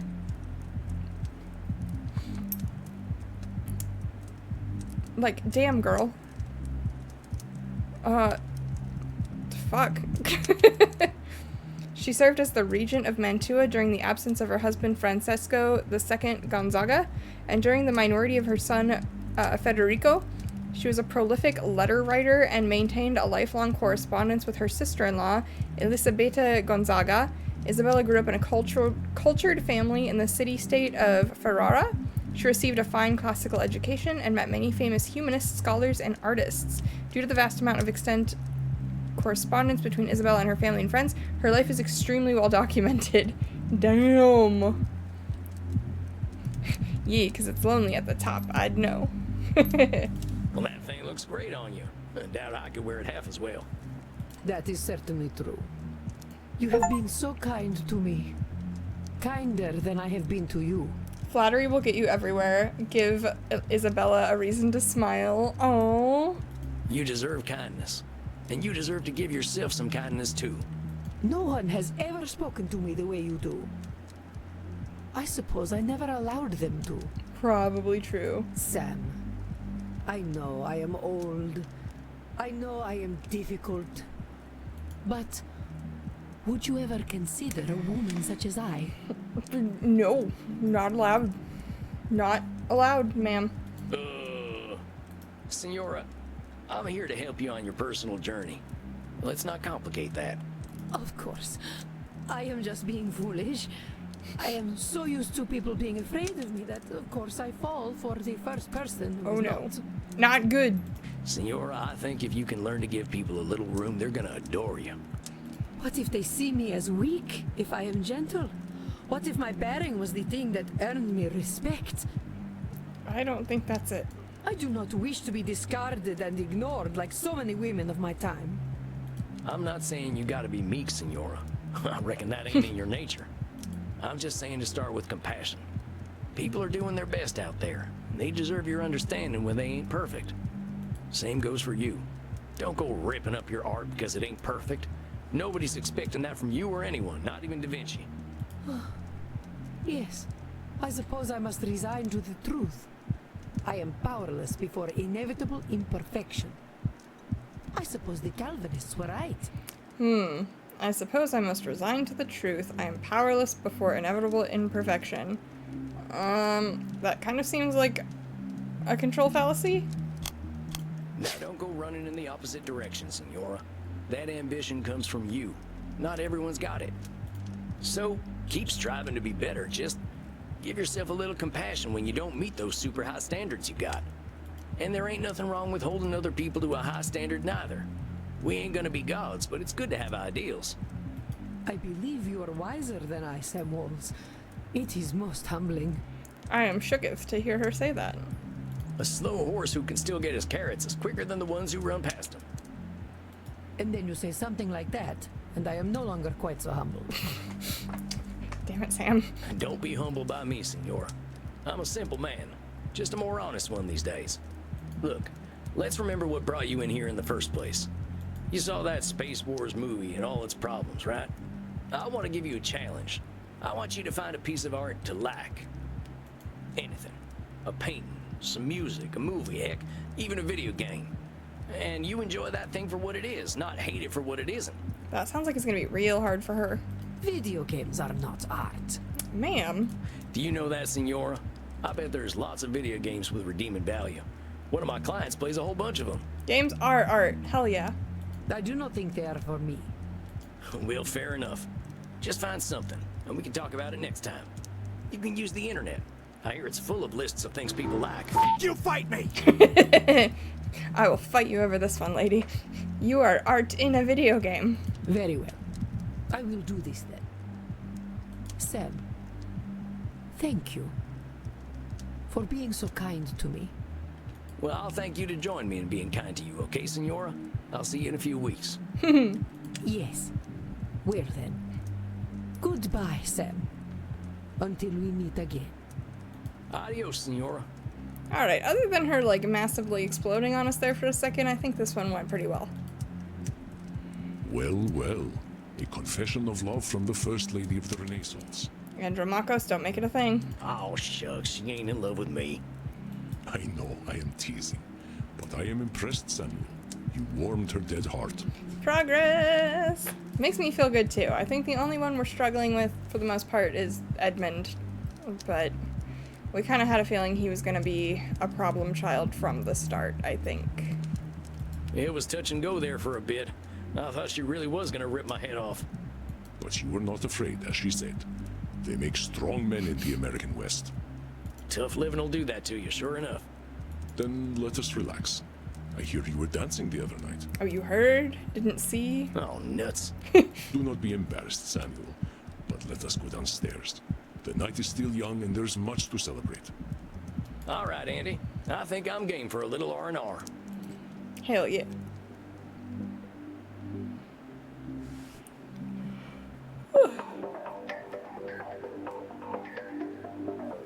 Crimson, sweet sanguine. Tonight we are celebrating. I am Ooh. pouring us all some shots. Verona Virgin 1492. A taste of a different time. You know I don't like drinking anything but fresh, Andy. Oh, excuse me. I know, dearest. This is a rare occasion. Samuel here was able to help a 500-year-old let go of her anger. So let us toast her age. To the Renaissance. To the Renaissance. Ugh, that tastes like dirt. Ugh, I think mine had a clot in it. It's not very good, is it? Oh well.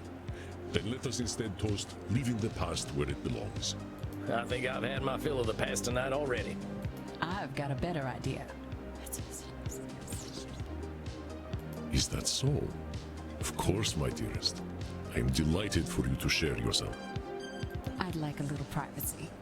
Come on, cowboy. Follow me to the kink room. Oh boy. Well, all right then. Smile, Samuel. You have the favor of a very special woman. It has been too long since I tended my own bar. Go have fun. Okay, Andy, you have a good night. That'd be awkward. Drinking from the boss's lady. Hey, cowboy. Hi, Crimson. Look, handsome. There's a reason I wanted to get you alone. Oh. Wanted to pick your brain about something. Oh. I'm hearing about all these clients of yours being stuck for hundreds of years, and I keep thinking, what if that's me? Is this the DLC? I don't think so. I've been half dead for 20 years. But do I want it to be 200? Have you talked to Andy about this? Yeah, but he's 3,000 years old. 20 years to him is like a month. If that. I'm getting a little jealous of your vamps, if I'm honest. They're all moving forward, but I'm stuck in the same place. I've got Andy keeping me alive, but I'm not sure I'm living. The way I see it, either I decide my time's up, or I decide to become a vampire. This is Nosferatu thinking. So, I wanted to ask, what's your favorite thing about living forever? No contest. Learning new things constantly. That would be it for me.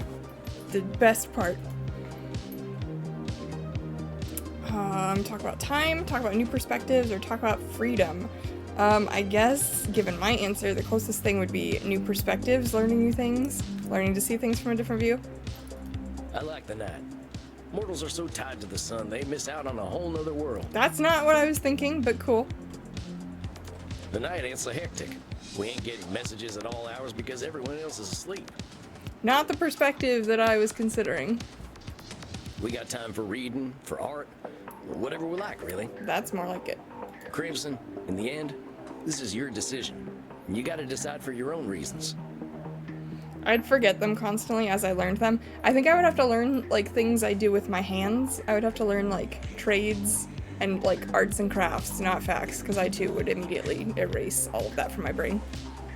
I know. You're right, Sam. It's helpful to get a youngster's perspective, though. I wouldn't call Sam a youngster. Now, are we gonna get to biting? Oh, we're still doing that. Of course we are. Get in here, cowboy. Oh man, chomp. That is something else. Not bad, cowboy. But you don't need to bite. Just let your teeth sink in next time. If your partner is relaxed, they'll just slide right in. Oh my. Oh, well, thanks, Crimson. Yeah, her remember blush is that. super cute. Bet you're pretty sleepy now, huh? Well, yeah, now that you mention it. Go get some sleep then, cowboy. And Sam, thank you. I'm glad you're around. Where else would I be? I'm glad to be of service, ma'am. You have a fine evening.